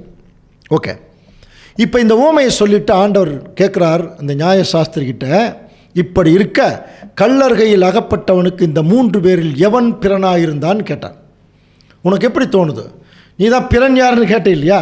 அதுக்கு இந்த ஊமை சொல்கிறார், ஒரு கதை மாதிரி சொல்லிவிட்டு, இப்போ அடிபட்டவனுக்கு யார் பிறன் அப்படின்னு சொல்லும்போது அதற்கு அவனுக்கு என்ன சொல்கிறார்? அவனுக்கு இரக்கம் செய்தவனே என்றான். அப்பொழுது இயேசு அவனை நோக்கி, நீயும் போய் அப்படியே செய்னான். அப்படின்னு என்ன அர்த்தம்? அடிபட்டவனை போய் கவனின் அப்படின்ற சொல்ல வர்றாரா? அப்படி ஒரு கேள்வி இருக்கு இல்லையா? ஆனால் அதெல்லாம் அன்புக்குரிய சகோதர சகோதரி, இதுக்கு மேலான ஒரு சத்தியம் இதுக்குள் இருக்குது. முதல்ல நம்ம இது என்ன கண்டுபிடிக்கணும் அப்படின்னா, இப்போ பேசினார் இல்லையா, இப்போ பேசினது என்னன்னு தெரியணும். கதையா, நடந்த சம்பவமா, அவர் என்ன பேசினார் அந்த ஜனங்கள் மத்தியில்? வாசிக்கலாம். மத்தேயு 13ஆம் அதிகாரம் 34ஆம் வசனம். இவைகளெல்லாம் இயேசு ஜனங்களோட ஊமைகளாக பேசினார், ஊமைகளினாலே அன்றி அவர்களோட பேசவில்லை. பாருங்க, இவைகள் எல்லாம் இயேசு ஊமைகளாலே பேசுகிறார், உவமைகளாலே என்று அவர் பேசலையா? அப்படின்னா புரிஞ்சுக்கலாமா? அவர் பேசினதெல்லாம் என்னதான்?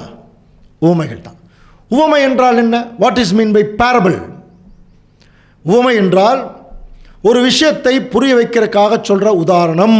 கவனிங்க, ஒரு விஷயத்தை புரிய வைக்கிறதுக்கு ஒரு உதாரணத்தின் மூலம் சொல்கிறதுக்கு பேர் தான் உவமை. அது நடந்த சம்பவம் அல்ல. நிறைய பேர் இது நடந்த சம்பவம்னே நினச்சிட்டு இருக்கிறாங்க. புரியுதுன்னா? சர்ச்சஸ்லாம் நாடகம் போடுவாங்க, நல்ல சமாரி வந்து காப்பாற்றி கூட்டிகிட்டு போகிற மாதிரிலாம். ஸோ அதெல்லாம் பார்த்தீங்கன்னா புரிந்து கொள்றதுக்காக. ஆனால் இது நடந்த சம்பவம் அல்ல, இது ஒரு உவமை. அப்படின்னா இந்த உவமையில் என்ன இருக்குன்னு தெரியும் இல்லையா? ஒரு முறை ஆண்டவர்கிட்ட கேட்டாங்க இல்லையா, ஏன் ஊமைகளாக பேசுகிறீர்? அதுக்கு ஆண்டவர் சொன்னார், பரலோக ராஜ்யத்தின் ரகசியங்களை அறியும்படி உங்களுக்கு அருளப்பட்டது, அவர்களுக்கோ அருளப்படவில்லை. ஒரு விஷயம் நல்லா ஞாபகத்தில் வச்சுக்கலாம். இப்படிப்பட்ட ஊமைகளுக்குள்ளே என்ன இருக்குன்னா, பரலோக ராஜ்யத்துக்கு போகிறவைகளுடைய ரகசியம் இருக்குது ஒன்று. ரெண்டாவது, மத்தேயு 13ஆம் அதிகாரம் 35ஆம் வசனம் ரொம்ப கிளியராக சொல்லுது, என் வாயை உவமைகளால் திறப்பேன், உலகத் தோற்றம் முதல் மறைபொருளாக இருக்கிறவர்களை வெளிப்படுத்துவேன் அப்படின்னா ஆண்டவர் இயேசு கிறிஸ்து பேசின அந்த உவமையில் உலகத் தோற்றம் முதல் மறைவாக இருக்கிற ஒரு பெரிய ஒரு மறைபொருளை உவமையில் வெளிப்படுத்துகிறாராம். இப்போ அதே விஷயத்தை இப்போ நம்ம பார்க்க போகிறோம்.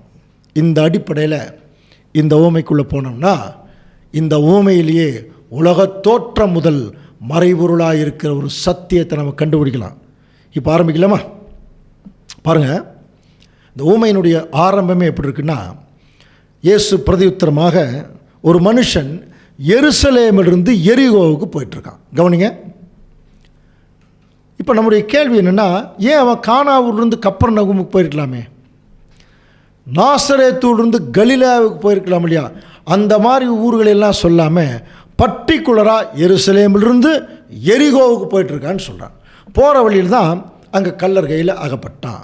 அப்படின்னா இப்போ நம்ம முதல் கண்டுபிடிக்க வேண்டியது, யார் அந்த மனுஷன்? நமக்கு முதல் மனுஷன்னால யார் தான் ஞாபகத்துக்கு வரும்? ஆதாம் தான் இல்லையா? இப்போ அந்த ஆதாம தேவன் அவருடைய பிளானில், அவருடைய திட்டத்தில், உலகத் தோற்றமுள் மறைபொருள் படித்தோம் இல்லையா, அவருடைய பிளானில் அவர் எங்கே வச்சுருந்தாராம்? ஜெருசலேமில் வச்சுருந்தாராம். கவனிக்கிறீங்களா? அவன் ஜெருசலேமிலிருந்து ஆதாம்னா புரியும் இல்லையா, ஆதாமுடைய சந்ததி, அவன் எரிகோவை நோக்கி போயிட்டுருக்கானா. இப்போ நம்ம கண்டுபிடிக்க வேண்டியது, ஜெருசலேம்னா என்ன முதல்ல? ஆக்சுவலாக ஆதாமை வந்து ஜெருசலேம்லேயே வச்சுருந்தார், ஏதேன் தோட்டத்தில் தான் வச்சுருந்தார். ஆமாங்க, ஏதேன் தோட்டத்தில் வச்சுருந்தார், ஜெருசலேம் நிலைமையில் வச்சுருந்தார். கொஞ்சம் கவனிங்க. அப்படின்னா ஜெருசலேம்னா என்ன? ஜெருசாலேம் அப்படின்னாலே சமாதானத்தின் அஸ்திவாரம்னு அர்த்தம். Foundation of peace, Salem. புரியுதுங்களா? சாலேம், சலாம். முஸ்லீம் சகோதரர்கள் சொல்லுவாங்க இல்லையா, சலாம் அலைக்கும் அப்படின்னு என்ன அர்த்தம்? அல்லாஹ்வுடைய சமாதானம் உங்களோடு இருக்கதாக. அவர் திருப்பி சொல்வார், வாலேக்கும் சலாம் அப்படின்னா அதே சமாதானம் உன்னோடு இருப்பதாக சொல்லுவாங்க. பார்த்துருக்கீங்களா? சாலேம், சமாதானம். அப்போ முதல்ல ஆதாமும் ஏவாளும் ஏதேன் தோட்டத்தில் கொண்டு வைக்கும்போது இந்த நிலைமையில் தான் இருந்தாங்க, சமாதானமாக. சாப்பாட்டை பற்றி, தண்ணியை பற்றி, கேஸ் அடுப்பை பற்றி, பசங்களை ஸ்கூலில் சேர்த்துறதை பற்றி, ஃபீஸை பற்றி ஏதாவது கவலை இருந்தான். ரொம்ப சமாதானமாக இருந்தான். ஜெருசலேம்ங்கிறது ஒரு மலை, உயர்ந்த நிலைமையில் இருந்தவங்க. அங்கேருந்து அந்த மனுஷன்னா ஆதாம் மட்டும் இல்லை, அந்த சந்ததி எரிகோவை நோக்கி போயிட்டு இருந்தாங்களாம். தேவனுடைய பிளானில் உலகத்தில் இருக்கிற எல்லா பட்டணங்களுக்கும் எரிகோ பட்டணத்துக்கும் ஒரு மிகப்பெரிய வித்தியாசம் என்னென்னா, எல்லா பட்டணங்களும் கடல் மட்டத்துக்கு மேல் இருக்கும், எரிகோ பட்டணம் மட்டும் கடல் மட்டத்துக்கு கீழே. இப்போ இந்த படம் பாருங்கள், original picture. Jericho the lowest place on the earth 1300 feet below the sea level போட்டிருக்கா. அப்போ ஒரு மலையிலிருந்து ஒரு கடல் மட்டத்துக்கு கீழே இருக்கிற ஒரு இடம்ங்கிறது எப்படி தெரியுமா, டாப் இருந்து ரொம்ப டவுன். இது எதை குறிக்குதுன்னா, அந்த மனுஷன் யார்? ஆதாம், அப்புறம் அவருடைய சந்ததி இல்லையா. இப்போ இவங்களை தேவன் ஒரு சமாதானமான ஒரு நிலைமையில் வச்சுருந்தார். இப்போ அங்கிருந்து அவன் எதை நோக்கி போகிறான்? கீழ் நோக்கி போகிறான். த பிட்டு, மரணம், அதான் கீழான நிலைமை. அப்போ தேவனுடைய பிளான்லேயே ஆதாம் அவருடைய சந்ததியும் மரணத்தை நோக்கி போயிட்டு இருக்கும்போது ஆந்த வேலையே ஒரு திருடங்கிட்ட மாட்டிட்டான்.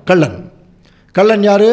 சாத்தான். நமக்கு தெரியும் இல்லையா. அவன் அடித்து அந்த ஆதாமுடைய சந்ததி அன்னைக்கு இருந்த ஜனங்களை குற்றுரும் குலையுருமா அடித்து கீழே தள்ளி ட்ரெஸ்ஸை உருவிட்டானா.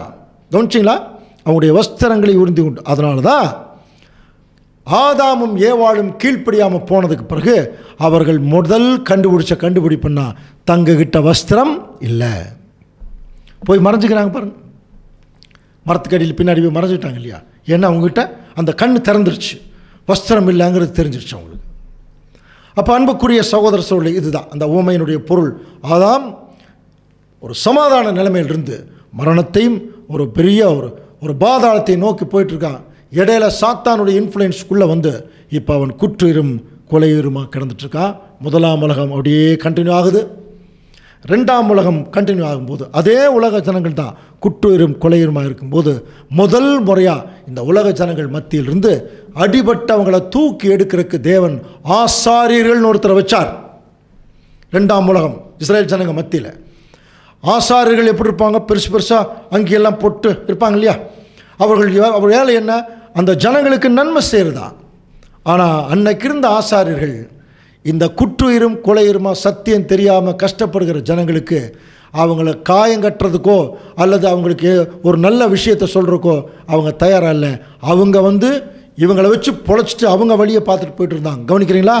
அன்னைக்கு இருந்த ஆசாரியர்கள் அப்படித்தான் இருந்தாங்களா. கவனிங்க, ஆண்டவர் இயேசு கிறிஸ்து காலத்திலேயே இந்த ஆசாரியர்கள் இப்படித்தான் இருந்தாங்க. அவங்க வேலையை பார்த்துட்டு போனாங்க. அவங்களுடைய ரெக்ரியேஷன், அவங்களுடைய சந்தோஷ சமாதானம் இப்படி தான் போயிட்டு இருந்தாங்க. ஜனங்களை கவனிக்கல. அன்னைக்கு மட்டுமா? அன்னைக்கு மட்டும் இல்லை, இன்னைக்கு இருக்கிற ஆசாரியர்களும் இப்படித்தான் இருக்காங்க. யாரெல்லாம் கடவுள் வேலை செய்கிறோம்னு சொல்கிறாங்களோ பெருசாக அங்கி போட்டுலாம் இருப்பாங்க இல்லையா. அவர்கள் மாத்திரம் இல்லை, அங்கி போடாமையும் சில ஆசாரியர்கள் இருக்கிறாங்க. இவங்க வேலை என்னென்னா அவங்களுடைய வேலை, அவங்களுடைய சொத்து அதிகமாக பண்ணுறதும் அவங்க ஊழியம் பண்ணுறங்கிற பேரில் நிறையா சம்பாதிக்கிறதும் அவங்க வேலையை பார்த்துட்டு போயிட்டுருக்குறாங்க. அன்னைக்கும் சரி இன்னைக்கும் சரி.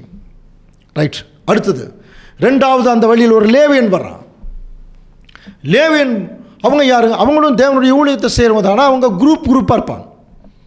அந்த மாதிரி தான் ஆண்டவர் இயேசு கிறிஸ்து காலத்தில் குரூப்பாக இருந்தது. யார் தெரியுங்களா? பரிசேயர்கள், சதுசேயர்கள், வேதவாரர்கள், இவங்கெல்லாம் குரூப்பாக இருப்பாங்க. அப்போ இவங்களாவதும் அந்த கஷ்டத்தில் இருக்கிற ஜனங்களுக்கு அவங்க நல்வழிப்படுத்தி மேலே கொண்டு வரணும். அந்த மாதிரி செய்திருக்க முடியாது. அவங்களும் அப்படி செய்யலை. அவங்க பாட்டுக்கு அவங்க வேலையை பார்த்துட்டு போனாங்க. அங்கேயே அப்படி தான், இங்கேயே அப்படி தான். அப்போ இங்கே யாருங்க இந்த குரூப்பாக இருக்கணும்னா குரூப் ஆஃப் கிறிஸ்டியன் ஆர்கனைசேஷன்ஸ். நிறையா அதாவது கிறிஸ்துவ நிறுவனங்கள் இருக்குது. இவங்கெல்லாம் நிறைய ஃபாரின்லாம் காசு வாங்குறாங்க. ஆனால் சரியான முறையில் தேவனுடைய வேலையை செய்கிறாங்களாங்கிறது அது அவங்களுக்கு தான் தெரியும்.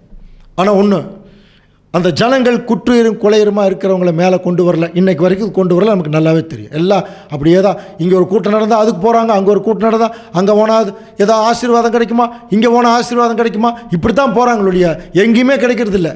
ஒருவேளை ஒரு கூட்டத்தில் கிடச்சிச்சுன்னா அடுத்த கூட்டத்துக்கு போக வேண்டியது இல்லையா, மறுபடியும் அடுத்து இன்னொரு கூட்டத்துக்கு போகிறாங்க. அப்போ எதுவுமே நடக்கலை. அன்னைக்கு அப்படி தான், இன்றைக்கு அப்படி தான். இப்படிப்பட்ட ஒரு சூழ்நிலை தான் அன்புக்குரிய சகோதர சகோதரர்களே. அங்கே ஒரு சமாரியன் வந்தாராம்.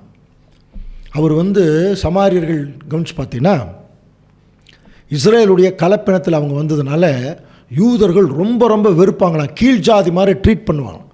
அதனால தான் யோவான் 4ஆம் அதிகாரத்தோடு நீங்கள் படிக்கலாம். ஒரு சமாரிய ஸ்திரீ தண்ணி அங்கே குடத்தில் தண்ணி எடுக்க வரும்போது ஆண்டவர் போய் தண்ணி கேட்குறார். இந்த அம்மா சொல்லுது, ஐயோ நீங்கள் வந்து எங்கிட்ட பேசலாமா அப்படிங்கிற மாதிரி பேசுகிறாங்க. அதெல்லாம் படித்து பாருங்க. அப்போ அந்த அளவுக்கு மிக கேவலமாக நினைக்கக்கூடிய நிலைமையில் இருக்கிற ஒரு சமாரியன் தான் இறங்கி வந்து காயங்கட்டி, கவனிக்கிறீங்களா, காயங்கட்டி குற்றுயிரும் கொலையுயிருமாக இருந்தவனே தன்னுடைய சுய வாகனத்தின் மேலே ஏற்றிட்டு போய் அங்கே சத்திரத்தில் வச்சு பராமரித்தார் இல்லையா. யார் இந்த சமாரியன்னு தெரியணும். யார் இந்த சமாரியன்னு தெரியணும்னா, இந்த காயங்கட்டினார் பாருங்க, அவர் யாருன்னு தெரியணும்னா லூக்கா 4ஆம் அதிகாரத்தில் 16ஆம் வசனத்தின்னு வாசித்தோம்னா, ஆண்டவர் வந்து தன்னுடைய ஊழியத்தில் இருக்கும்போது, கவனிங்க, ஊழியத்தில் இருக்கும்போது தான் வளர்ந்த ஊர் நாசரேத்தூருக்கு போகிறார். அங்கே போனோன்னே அந்த தேவாலய ஓய்வு நாள் அந்த தேவாலயத்தில் டக்குன்னு உள்ளே வந்துடுறார். உள்ளே வரும்போது அவர் கையில் ஏசாயா தீர்க்க தரிசன புஸ்தகத்தை கொடுக்குறாங்க படிக்கிறதுக்கு. பாருங்கள், தாம் வளர்ந்த ஊராகிய நாசரேத்திற்கு அவர் வந்து தம்முடைய வழக்கத்தின்படி ஓய்வு நாளில் ஜபாலயத்தில் பிரவேசித்து வாசிக்க எழுந்து நிற்கிறார். அப்போ ஏசாயாவின் புஸ்தகம் அவர் கையில் கொடுக்குறாங்க. அவர் இப்போ வாசிக்கிறார். என்ன வாசிக்கிறார் பாருங்கள்.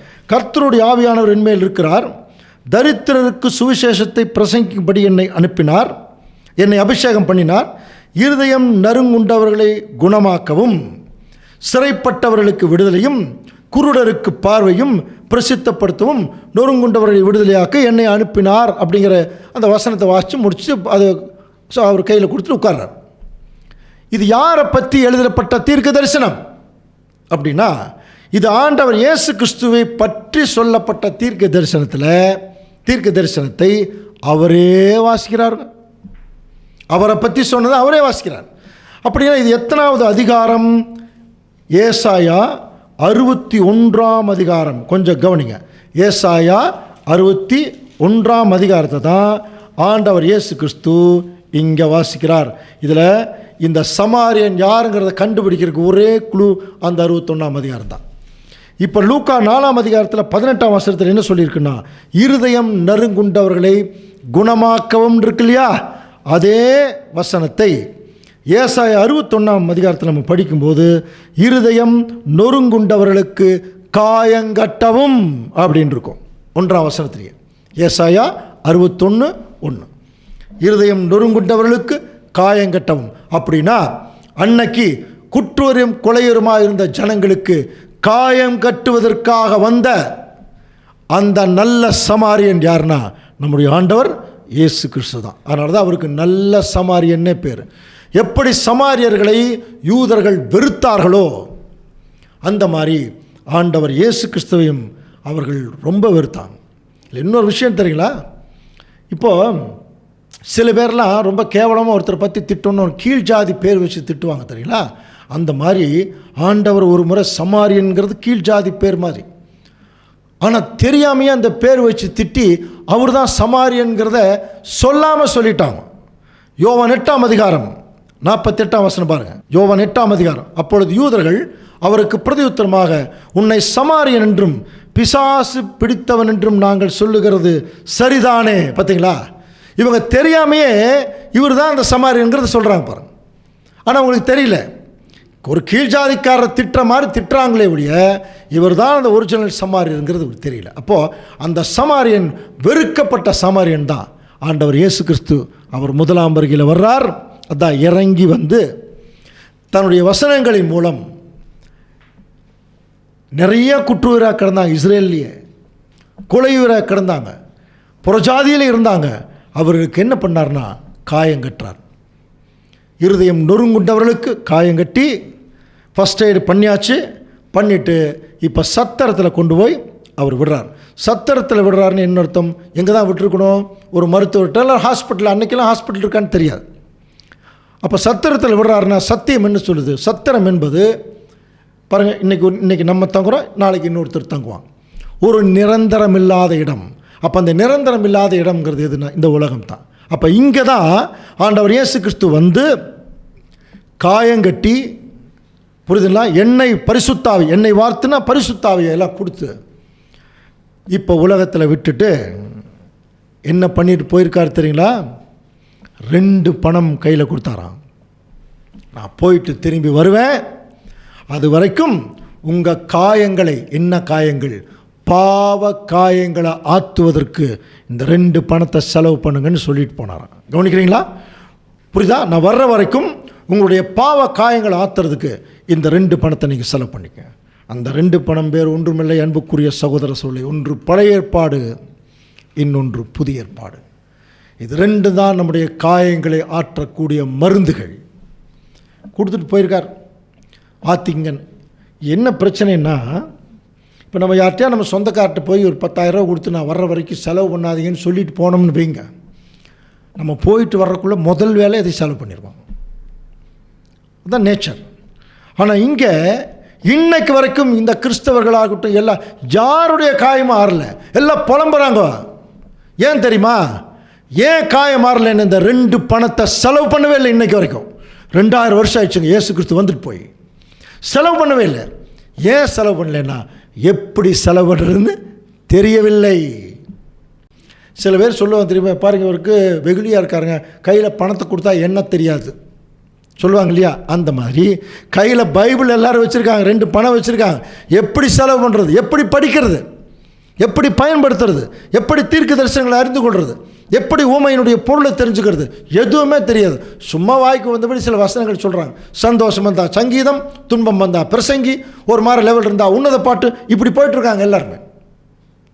அப்போ எந்த சூழ்நிலையிலும் இந்த காயங்கள் ஆறாது இல்லையா? ஆனால் ஒரு சிலருக்கு தேவன் அந்த காயத்தை என்ன பண்ணியிருக்கார், கட்டி. இப்போ ஒருவேளை நாம் செலவு பண்ணோம்னா ஆண்டவர் 2ஆம் வருகையில் வரும்போது அந்த காயங்கள் முற்றிலும் ஆறியிருக்கும். ஸோ இதை தான் செஞ்சுட்டார். இப்போ கேட்குறார் அந்த அந்த அந்த நியாயசாஸ்திரி. கவனிங்க, இந்த நியாயசாஸ்திரி என்ன கேட்டான்? நித்திய ஜீவனை சுதந்திரிக்கிறதுக்கு நான் என்ன செய்யணும்? அதுக்கு ஆண்டவர் சொல்கிறார், நீ தான், உனக்கு தான் பிரமாணம் தெரியுமா, சொல்லு. அவன் கிளியராக சொல்கிறான், உன் தேவனாய கர்த்தரிடத்தில் அன்பு கூறு, உன்னை போல் பிறனை நேசி. இது 2 செஞ்சால் தான் ஜீவன். கொஞ்சம் கவனிங்க, தேவனிடத்தில் அன்பு கூறணும், பிறனிடத்தில் அன்பு கூறணும். இது 2 செஞ்சால் தான் ஜீவன். உடனே அவன் என்ன கேட்குறான்? எனக்கு பிறன் யார்? அப்போ எனக்கு பிறன் யாருங்கிறத சொல்கிறதுக்காக ஆண்டவர் இயேசு கிறிஸ்து இந்த ஓமை சொன்னார். இப்போ அந்த பிறன் யாருன்னு இப்போ தெரிஞ்சிருச்சு. இதுக்கு முன்னாடி பிறன் யாருன்னா இன்னொருத்தர் சொன்னோம்.